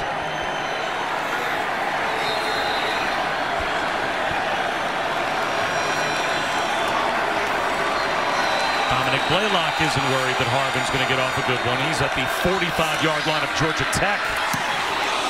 And there's a wobbly kick. That will bounce. And will barely make it across Tech zone 40. 36-yard punt that time. All Sports Center for LA tonight. After Arizona State with Stan and Neal. We'll have the best college football rivalry week reactions, plus our college football expert, Heather Dinich. We'll detail which teams could make the playoff after the rivalry games are played today. We'll also break down Hawks Rockets with Trae Young and James Harden squaring off. Sports Center after the college football duel in the desert on ESPN and the ESPN app late tonight.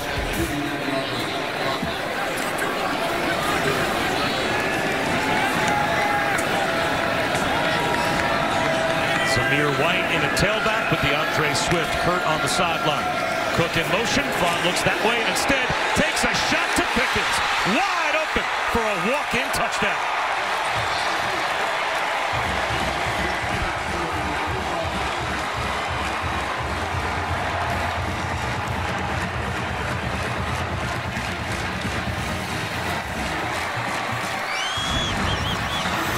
Let's watch Cook, and this corner's going to drive it.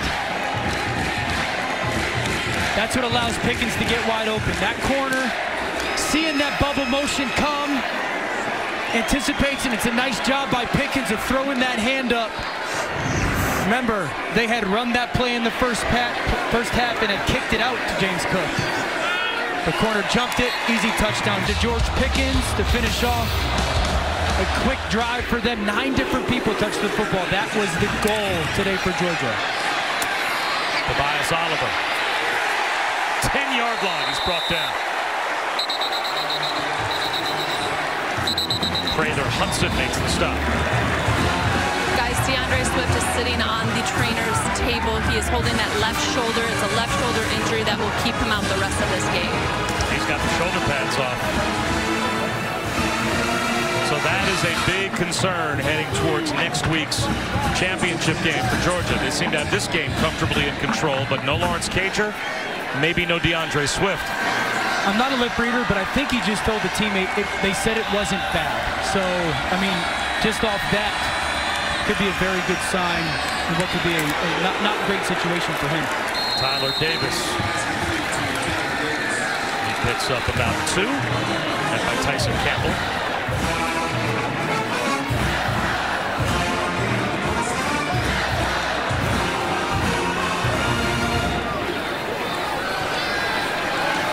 Quarterback coming over to check on him as well, as DeAndre Swift had 1 lost fumble and nearly 430 carries before today. He's lost a couple of fumbles today, but hurt on that last fumble, although Georgia Tech could do nothing with it.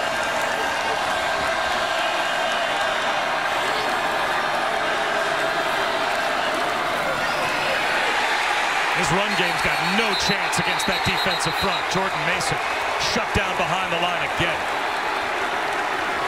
Loss of 4. Now it will be 3rd down and long. I think one guy that has probably been as impactful as anyone on this defense has been Tyler Clark, number 52.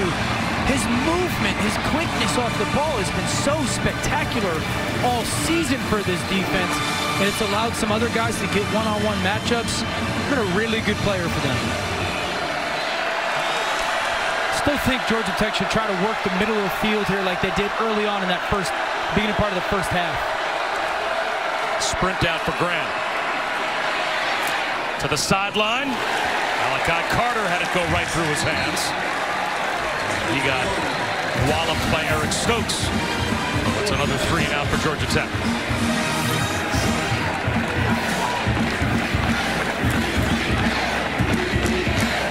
This Georgia defense has just been suffocating all day. The flow from everybody. Running to the football, coverage being good. J.R. Reed did such a nice job of staying in between the receiver and the quarterback there. James Graham couldn't throw the kind of placement that he wanted to Malachi Carter.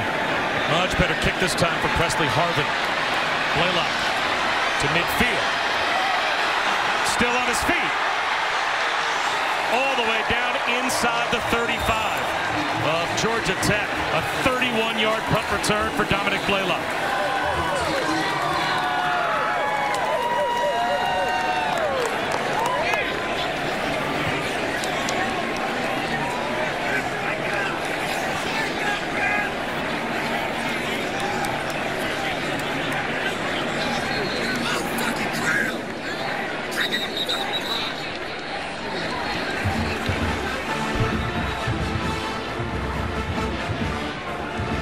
Well, the scoreboard looks just like a Georgia Bulldog fan would want it to look, but that is not an image that a Dogs fan wants to see when you know you're already without Lawrence Cager.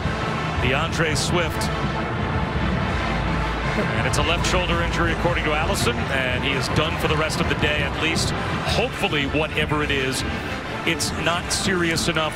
There's no reason to bring him back into a 31-7 game. You hope that they'll be able to get him with treatment through the week, and he'll be ready to go next week. It'll be the #1 question Kirby Smart gets asked today after the game, Monday at his press conference, Tuesday. It will be the #1 talking point for Georgia moving forward into next Saturday. What is his health?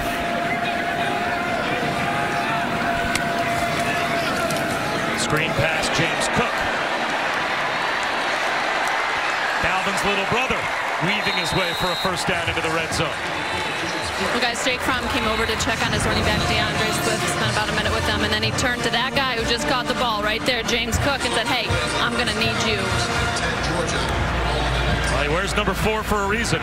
His big brother is putting together a tremendous season for the Vikings. Fromm threw it out of bounds. Intended for Kearis Jackson.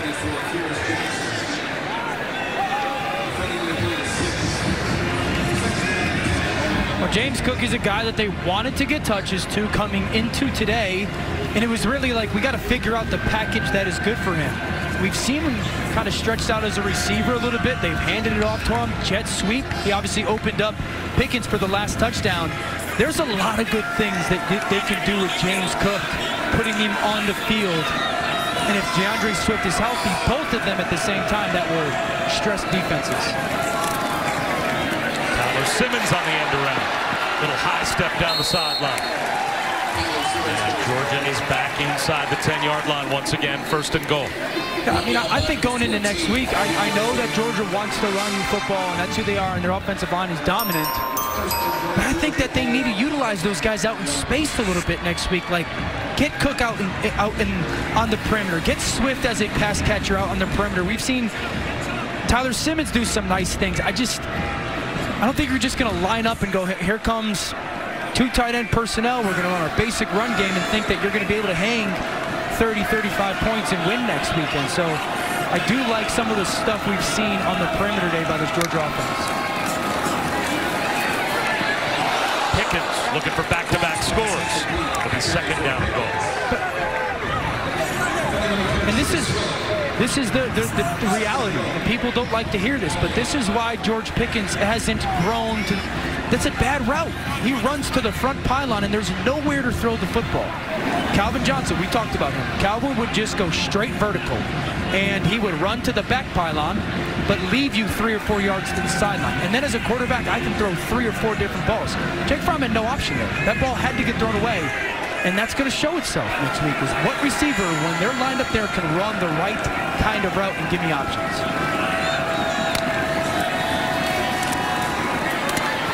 Incomplete. Jalen King with pretty good coverage. Knocked it away from Wolf. 3rd down and goal.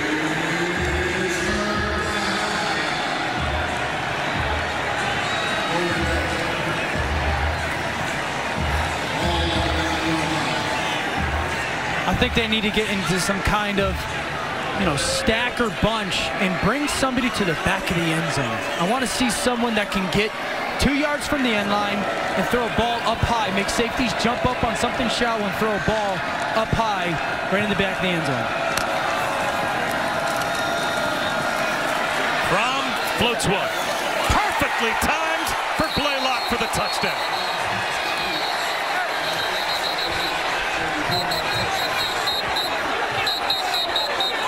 And now Pickens gets into it with Trey Swilling on the other side of the field. And there may have been some punches thrown.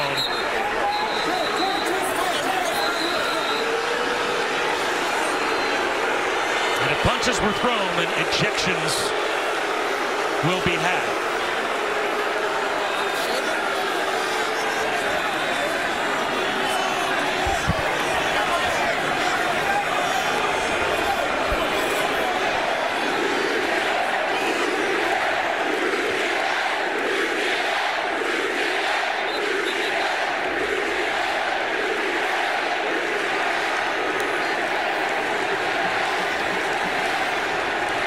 Rivalry games are fun, but that is not what you want to see.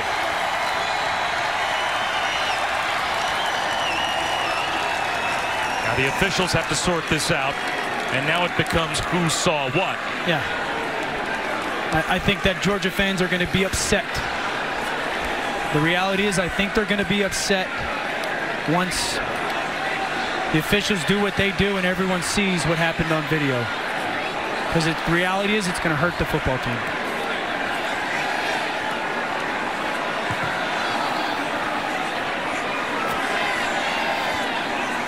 Now we've had a referee microphone situation all afternoon, so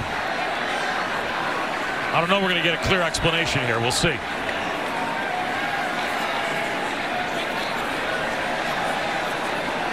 That's unsportsmanlike conduct, most likely on Pickens, and I'm sure the same on Swilling.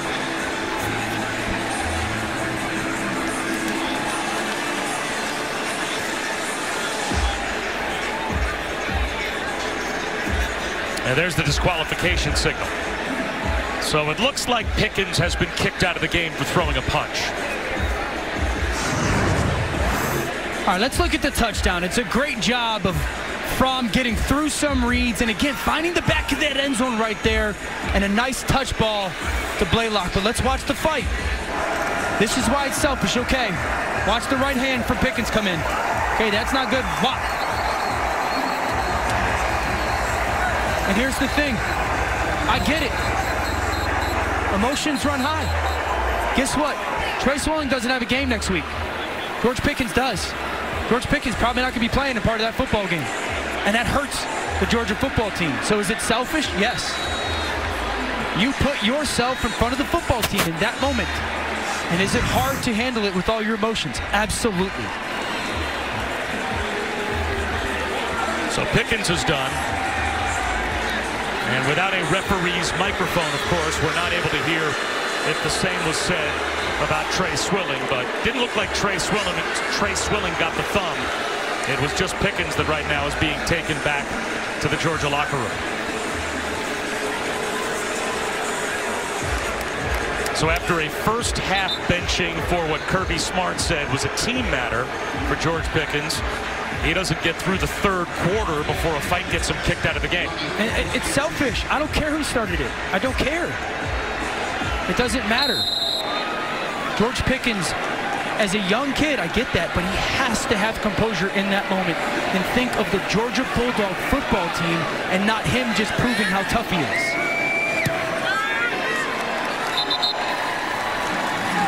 38-7, the Dogs on top. And guys, Kirby Smart earlier in this quarter had just come over and told his offense to kind of watch their emotions and make sure they're playing controlled. He had just been warning his guys about this. And when Pickens came off the field, he was trying to plead his case.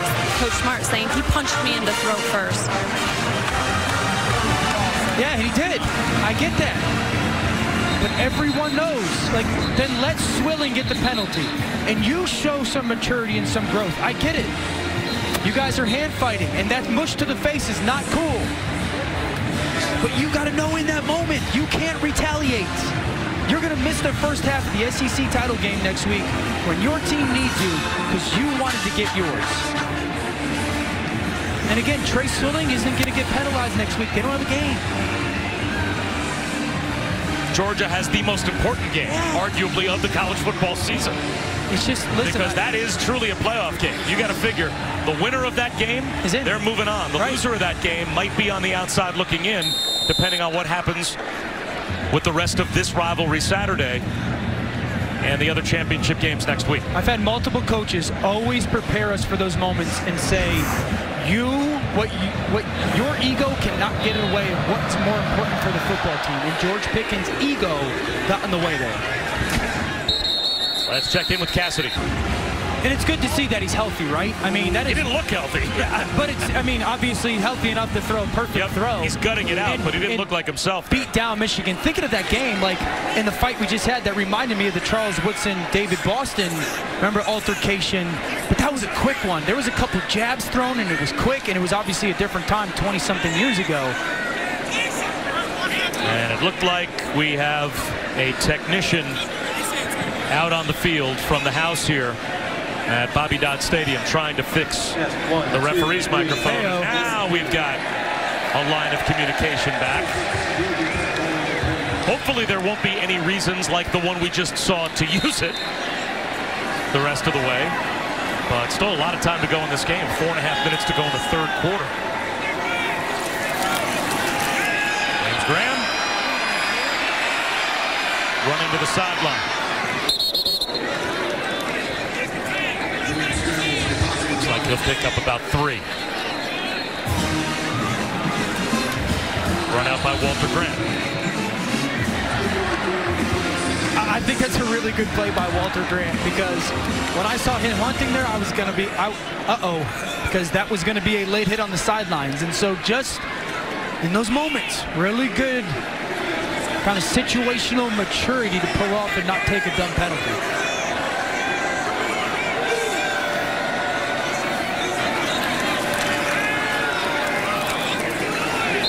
You know what gets lost in the performance today by the offense for Georgia? Obviously now you have a fight, a rivalry game, but for Kirby Smart, his defense continues to put up historic numbers. I mean, the record that they had set as a Georgia defense for fewest points allowed through 12 games in a season is 198. And so far this season, they have allowed 126 points. I think that record is that's the Ray Lewis Ravens. I mean, that's the 46 defense. That's any great Alabama defense you've ever heard of. this to go through an entire season and allow what amounts to about 10 points a game. It's crazy. And there are only 3 teams that haven't allowed 21 all season. Ohio State. And if you had to bet right now, all 3 would probably be in the playoff if Georgia could make it. Yeah, I mean, Ohio State, Clemson, and Georgia. And don't forget, Kirby was part of a team like this, in like 2015 when he was the defensive coordinator at Alabama, where absolutely dominant defense, good on special teams, an offense that had some question marks, but he knows how to kind of play this style of football and win with this style of football because one unit is absolutely elite. That was an elite punt from Presley Harvin. 57 yards, no return opportunity. And tonight at 7 Eastern, talk about elite. Joe Burrow has been that, a Heisman hopeful on ESPN and the ESPN app. 1 week ahead from playing there. They'll have to stay perfect in Death Valley against Texas A&M. It is Saturday Night Football on ESPN, presented by Hampton by Hilton, as the Bayou Bengals ranked number 2. And we already know what we're going to see next week in the SEC Championship game. And it's going to be that LSU offense. They have put up tremendous numbers against an historic Georgia defense. Dan, which one do you think wins out? Well, it's interesting because LSU, not great running the football. Georgia's great at stopping it. LSU great at throwing the football, and Georgia's been good stopping the pass. I think Georgia will be equally on par with Auburn defensively. As far as challenging LSU, Auburn kept LSU to 23 points, and so I think Georgia can sniff in that world just because their coverage is so good. Can they shut down the RPO game for LSU? And then does Georgia have enough to score 24, 28 offensively to really give themselves the chance in the 4th quarter? But the defense will be good enough to keep them in the ballgame. Jake Fromm's day is done. Stetson Bennett in at quarterback. Zamir White mashes his way for a first down behind that offensive line for the Dogs. That continues to change the line of scrimmage every play. And Solomon Kindley got a little something to say after the play was over. But Jake Fromm now 34-6 as a starter in his Georgia career, assuming that the Dogs can hold on and win here. I'm a Jake Fromm fan. I've said it. I think he's got outstanding character. His ball placement has not been what it, historically has been, certainly in the last 6-7 weeks, but I'm a fan of him as a player. I think he always gives his football team the best chance to win the game. Bennett throws one away, and let's check in with Cassidy. Bob, just want to remind people, coming up next on ABC, number 12 Wisconsin, number 8 Minnesota duke it out, not only for the Axe, but a spot in the Big Ten title game. That one is coming your way, 3:30 Eastern on ABC and the ESPN app. Bob, Dan, back to you. And that will be a great atmosphere. That's a really interesting game as well. We saw Minnesota last week against Northwestern. We've had Wisconsin earlier this year, and it's going to be a Minnesota offense that can beat you through the air. Can they shut down Taylor and the run game for Wisconsin? Yeah, if Minnesota's defense kind of just plays good, they don't have to play great. As Cook picks up a first down. They don't have to play great, but play good against Jonathan Taylor and doesn't allow just Wisconsin just flat out own the football game. I do think that their offense is explosive enough. They have such a unique run-pass option game. They work the middle of field, and Tanner Morgan is so efficient. Their quarterback is so efficient with his ball placement and movement. It'll be interesting. That's the matchup. For me, it's not Wisconsin offense, Minnesota defense. It's Jimmy Leonard and the Wisconsin defense versus all the stuff Minnesota does RPO-wise. Cook. Near midfield, 5 yards on first down. And Bateman, right? Bateman at receiver for Minnesota, who's a Georgia kid who always wanted to play at Georgia, and they never offered him till late, or they didn't come into the picture till late. Does Wisconsin have anyone who matches up against them? That'll be a very interesting kind of finite view, is who Wisconsin feels good about putting on Bateman.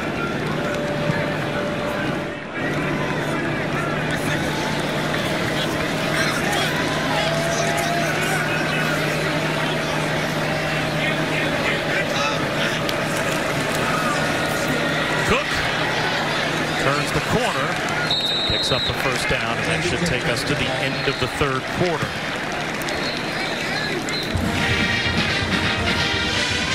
So we'll step aside, head to the fourth with Georgia firmly in control, getting set to play right up the street in a week. His father is just amazing. What he does, he doesn't talk about it a whole lot, but he comes home, spends time with his family. He's just a great example for everyone. He said he's all about doing whatever it takes and never giving up. And this Thanksgiving, one of many holidays they did not get to spend together. So we thank not just Lieutenant General Minahan for his service, but also his family for the sacrifices they make. And those of us that work at ESPN oftentimes will spend some holidays away from our family, and we'll complain about it. You'll be on the phone kind of moaning and groaning. I missed the kids for a few days.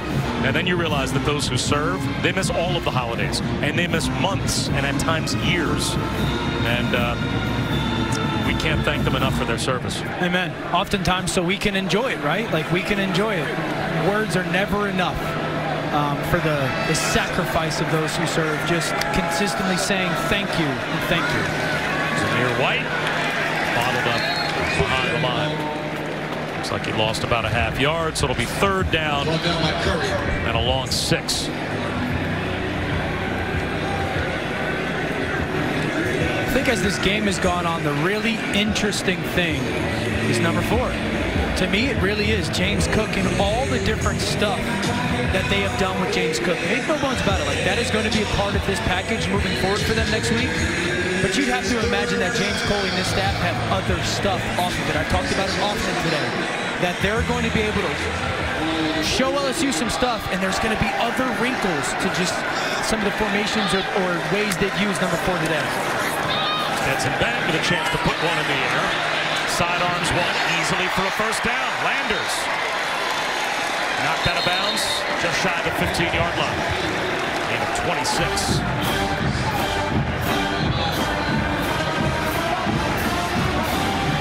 Very interesting to watch the offensive coordinator, James Coley, formulate a game plan for next week without Lawrence Cager. And you keep your fingers crossed if you're a Georgia fan, he's not without DeAndre Swift. And that will be the biggest challenge, because it's going to have to be a game plan that, first of all, you got to go be aggressive early on. But you got to play to your strength. I'm aware of that. And then it's a game plan that you want to control the football just a little bit, but you have to score points. You have to score points against the LSU offense. So that'll be the massive challenge for Coley. I'd imagine that game planning starts at about 4 o'clock this afternoon. There will be not much time wasted after this football game moving forward. And these are the things, like, you got to go early on, be super aggressive, try to get LSU from playing from behind. And then defensively, you can't just get to Joe Burrow. You got to finish him to the ground. We've seen him escape tacklers so often this year. And then I really think you got to dare LSU and Clyde Edwards-Helaire to go, all right, run for 250 on us. I dare you to. I'm going to shut down the receivers in your pass game. And if you run 250 and only score 28, I think that's our best chance to win the football game. Sometimes when the second and third stringers are in, you get a broken play.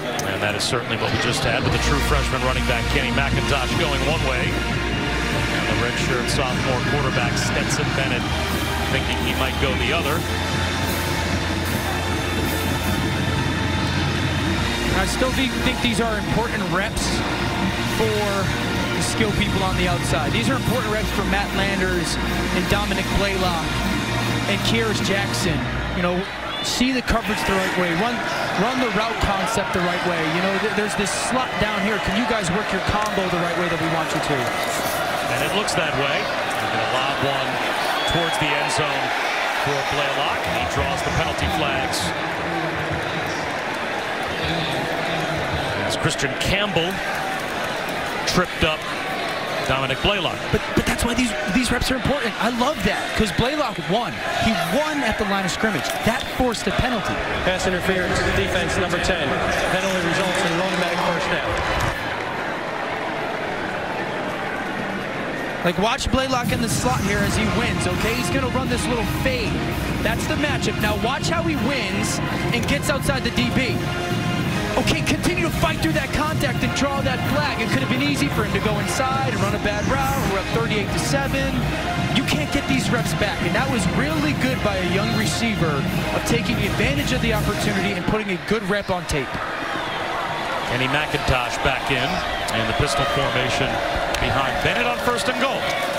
McIntosh at the goal line. And he will add to the Georgia total. Another touchdown and another fight after the play was over. And this time the officials jump in as quickly as possible and separate Cade Mays, who's the starting right guard, and not a player that you want to lose for next week. So McIntosh gets the score, and it completes a 12-play, 90-yard touchdown drive. The second touchdown this year for Kenny McIntosh.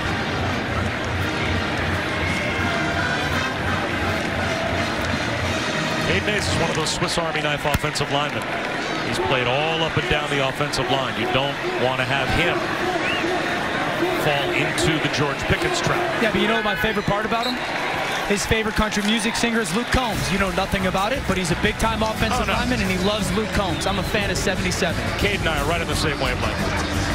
Football presented by TrackPhone, part of the Jiffy Lube rivalry series. And there has not been much of a rivalry contest today, as Georgia Tech, with Jeff Collins taking over after better than a decade of Paul Johnson in the triple option. And he is now going to try and do what he did at a lot of the previous stops that he has been to,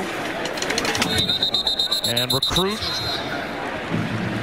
ACC level modern day football talent. As we take a look at our college football playoff rankings brought to you by PlayStation. And right now the 3 teams that are in the top 4 are all getting work done in their rivalry games. Clemson is blowing the doors off of South Carolina. And Ohio State on top of Michigan, 42-27. And the trickle down from that game, is Coach Harbaugh in trouble? And if he's not, should he be? I mean, to me, yes, but everyone that's, you know, affiliated with that program or is around it, or they say no. I mean, everyone's response has always been, well, who are you going to go get? You know, so like from an outsider's perspective, he was brought there with certainly and get paid there with a bunch of expectations, and he's now 0-5? Yeah, the expectations were you're going to beat Ohio State. Right. Or the expectations were you are going to regularly beat Michigan State or win against Penn State, get to the college football playoff. None of those things have happened. And they've gotten their doors blown off the past couple years, right? I also think like they continue to get really good recruiting classes. Not a ton of guys as early draft picks for Michigan, right? Devin Bush this past year.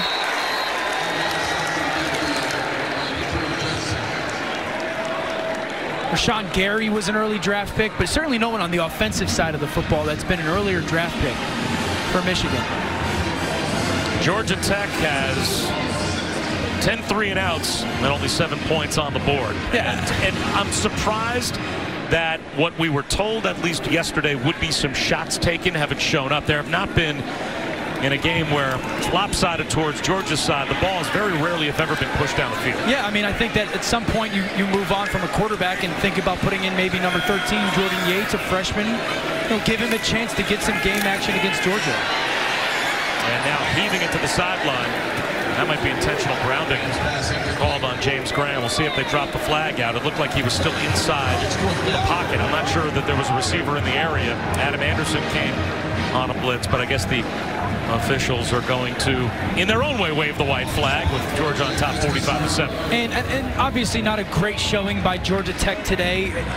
The transition is very real. I mean, they haven't had a top 40 recruiting class in the last 11 years here. That is changing. Right now, they're tracking at top 20. Jeff Collins knows, you know, Georgia as a state having so much potential. If he wins the state. In the fourth quarter, Bob Wischusen, Dan Orlovsky, Allison Williams, and Presley Harvin back again to punt it to Dominic Blaylock. And this punt for Harvin will be his 12th, and that ties the most punts ever in a game for Georgia Tech. And Blaylock with the fair catch. Now, why did Georgia call a timeout right before we went to commercial? Well, no moment's not important for Kirby Smart. I mean, you count them off. You can only have 11 on the field, and watch as we work through it. There's going to be 12 guys left on this football. You see number 12 as the punt returner. That's why Kirby Smart called that timeout, because whether the score is 45-7 or it's 7-7, coaches like Kirby Smart that come from the Nick Saban tree, every single moment matters. I mean, your players watch it and go, Coach, you can't tell me that, and then you didn't call the timeout because we were up by a lot of points. So, good coaching by Kirby Smart. Kenny McIntosh. Near midfield, he picks up 4.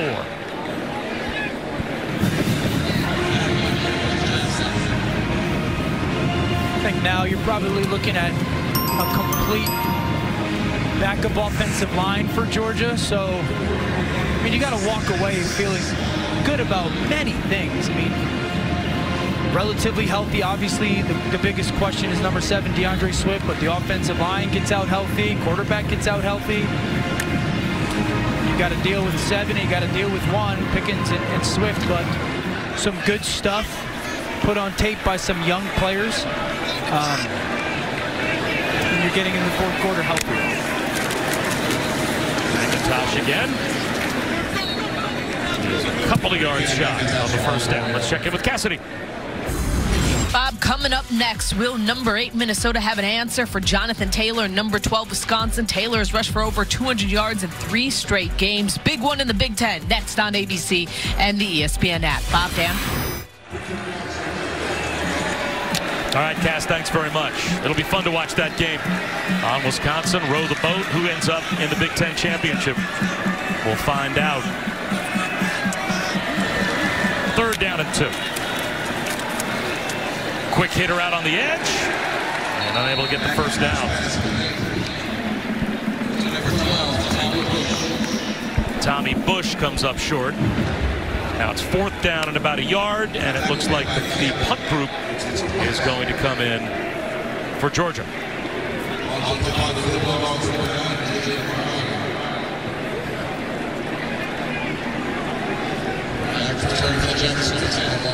I'm telling you, watch this next 7:44 if you're a Georgia Tech fan. Just watch last 7+ minutes of the season and how hard these kids will play. It's a very young football team, but that will be the biggest sign of, do these kids actually believe in what the head coach is saying? And you'll see it. These kids are going to play incredibly hard.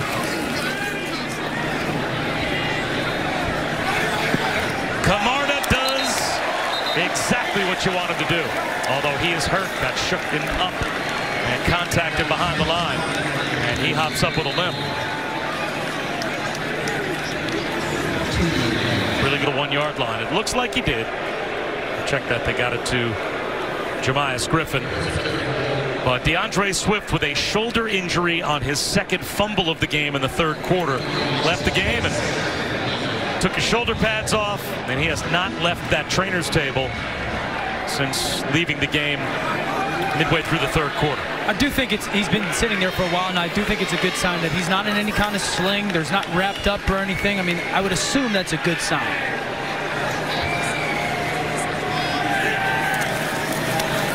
Yates, incomplete. It will be 3rd down and about 10 from the 1-yard line. 3rd and 11. Jordan Yates. I played with Jordan Yates' uncle, TJ, with the Houston Texans, he's now a coach with the Houston Texans. North Carolina grad, had some great moments as a pro. Took the Texans to the playoffs twice, I think. Great kid, and he raves about, obviously, his nephew Jordan and his future, and the dual threat player that he is. I think it's important for him to get some reps against a really good Georgia defense. He's a Georgia State Offensive Player of the Year. And here he pays the price, gets walloped at about the 3-yard line. So it is yet another 3 and out for Georgia Tech, and that should bring us under 6 minutes to go. Watch on the sideline. Yeah. I said they were good reps. Maybe not some ideal hits, but good to see the young freshman from Alpharetta get in the game. Well, that might be one to worry about targeting. Presley Harvin for the back of the end zone. And this will set a new record for Georgia Tech for most punts in a game. The 13th punt. Fair catch made by Blaylock. 5:41 to go in the 4th quarter. 45-7. Georgia has the lead on Georgia Tech. This Jiffy Lube rivalry series game. Papa Shoes and Dan Orlovsky. Allison Williams. Jake Fromm played so well he exited the game, was done for the day with a few possessions to go. There's Kenny McIntosh caught behind the line. Although for Dan, for all of the positives for Georgia, there were some negatives early on that at least caused some concern heading towards the SEC title game. Oh, there's no doubt about it. I mean, it started for Georgia and Jake Fromm just not being able to find people. Open on third down, a missed throw. DeAndre Swift, helmet on the football, that pops out a fumble. Another one carried in the wrong hand, that pops out a fumble as they're going in, and then Pickens. And this will probably be just as much of a talking point as the DeAndre Swift fumbles and injury is the lack of composure by George Pickens and how much it'll hurt their football team, certainly in the first half next week in Atlanta.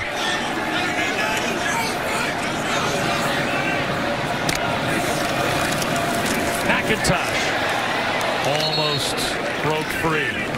Picks up 5.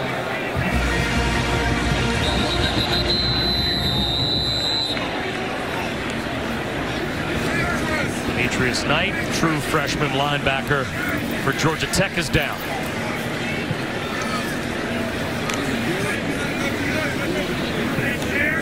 Jeff Collins was very honest with us when we met him about the challenge that is out in front of a program that's going from running the triple option and having an offensive line that averaged 260 pounds a guy to try to play in the ACC and flip the program so that you are now playing true FBS level football. And he was a guy that in some of his previous stops, most notably about 10 years ago at Alabama, was in charge of recruiting. So he knows how to recruit an NFL level Power 5 conference football player. He knows what those guys look like, and he believes in taking this job that Georgia Tech can get back to being that. I like the NFL point that you made, because speaking with him, I had him last year at Temple, and then speaking with him, as you can see the career, kind of the path for him, it really started. He grew up here, falling in love with this school and rivalry, and then you mentioned his ties to Alabama and the talent that he brought in there, and then some really successful stops at some SEC programs. I mean, Temple's won 7-8 games this year, right, with some of the guys that he's brought in. But in speaking with him yesterday, I wrote down notes. They want NFL football players. Like, there's some programs that don't. They just want good college football. They want to bring guys in here that want to go play in the NFL. And he mentioned yesterday Georgia as a state only has 2 Power 5 programs. And it's the 4th best recruiting state in the country when it comes to star players and whatnot. If you can get control of your state or be in the running like Georgia is with so many of those big-time players, you can flip this real fast. And I think he will. I believe that Jeff Collins will flip Georgia Tech really quickly and get the players he wants in here very fast to turn this program back to really well respected.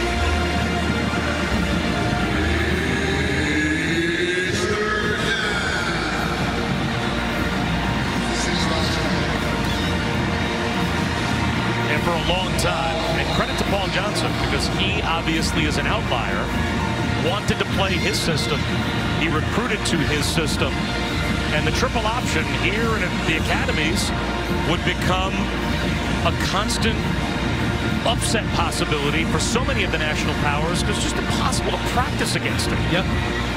And he, to his credit, was able to win a lot of football games playing that way here. Yeah. But that also now creates a totally different challenge at Georgia Tech for the next guy in that doesn't want to play that way when you come in and have a roster full of players that were built to play triple option football. Bennett out of the pocket on 3rd down, loses his footing and goes Superman style, and that'll be 4th down with under 4 minutes to go. And I think that's your point, right? I mean, not only were you just bringing in offensive linemen that were going to run the option, but receivers that weren't really, okay, you go play wide receiver, split out and beat coverage. As you see Stetson Bennett just, all right, lose balance a little bit. But then defensive guys for Georgia Tech, like defensive linemen, didn't want to come here because they were going to get cut block all practice. And you have guys, can they play coverage? So it's got to be a total revamping, and they're on track to have a top 20 recruiting class, and that is really big for Jeff Collins' future here. Good to see Camarda shake off the ankle injury and get away a good punt that's fumbled at the goal line in the end zone. Touchdown, Georgia.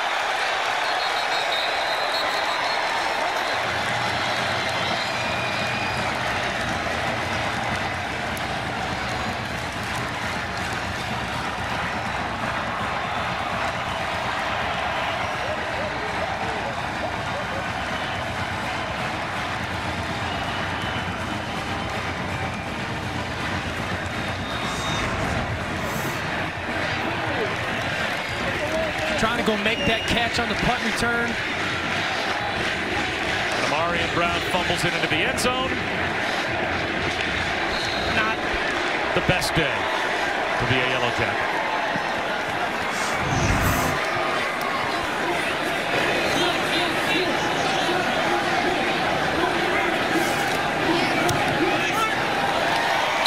This touchdown as he recovers the muff from Amarian Brown. Blankenship sends one deep again. Another opportunity to check in with Cassidy. So, Bob, it's nice and comfortable there in Atlanta, but how about some snow football? Minnesota's Rodney Smith warming up in the snow, getting set to take on Wisconsin and try to get a trip to the Big Ten title game. Bob, Dan, back to you. Wisconsin and Minnesota, they should play in the snow. It's appropriate for that game. That like some real snow. With a boat row in the snow. That's very creative. Keep trying to come up with those combinations. You got 3 minutes and 6 seconds to get a few more.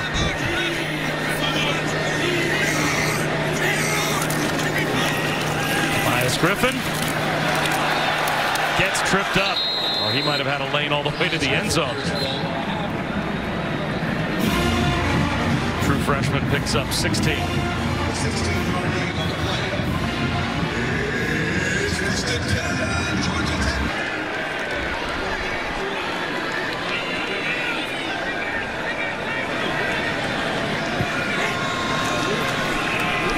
Griffin again. Griffin carries the ball. So give me a wide-angle lens look, Dan, at Jake Fromm's day. You know, started off inaccurate. Yep. Found 4 different guys for touchdowns, and I think accomplished the goal of spreading it around to a lot of different weapons. How confident do you think he's going to be heading into that LSU game next week? I don't think you can be that confident, and it's not the confidence that Jake Fromm has in itself. I don't think there's a ton of confidence in the guys around him. I've said that since we had them against South Carolina. Maybe a little bit with Simmons today that, like, okay, I threw him made some throws to him, and Blaylock had some good stuff. Those would be the 2 guys that Jake Fromm can at least feel pretty good about throwing the football to. And so that will be the biggest thing, is when the moment comes next week and he's going to have to trust someone. Who's it going to be? And I think it's got to be Simmons and it's got to be Blaylock, because Fromm's going to be plenty confident. So a little bit of an up and down, but next week he's just going to have to be willing to consistently trust those 2 guys when it matters the most.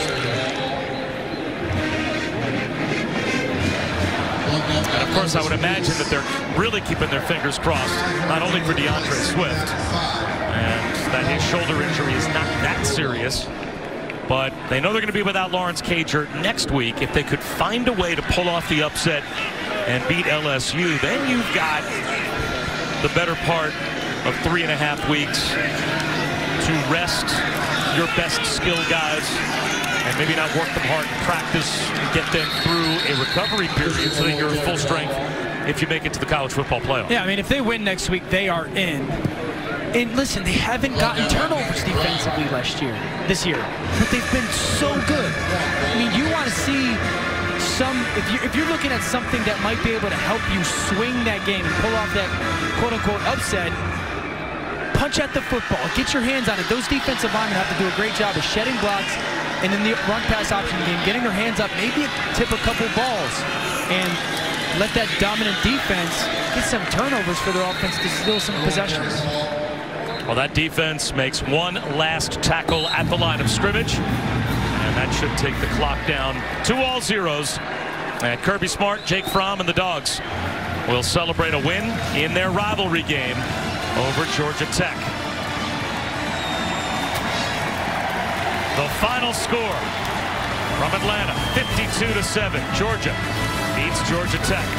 For Allison Williams, Dan Orlovsky, I'm Bob Wischusen. So long from Bobby Dodd Stadium. After a quick timeout, stay tuned. Wisconsin and Minnesota.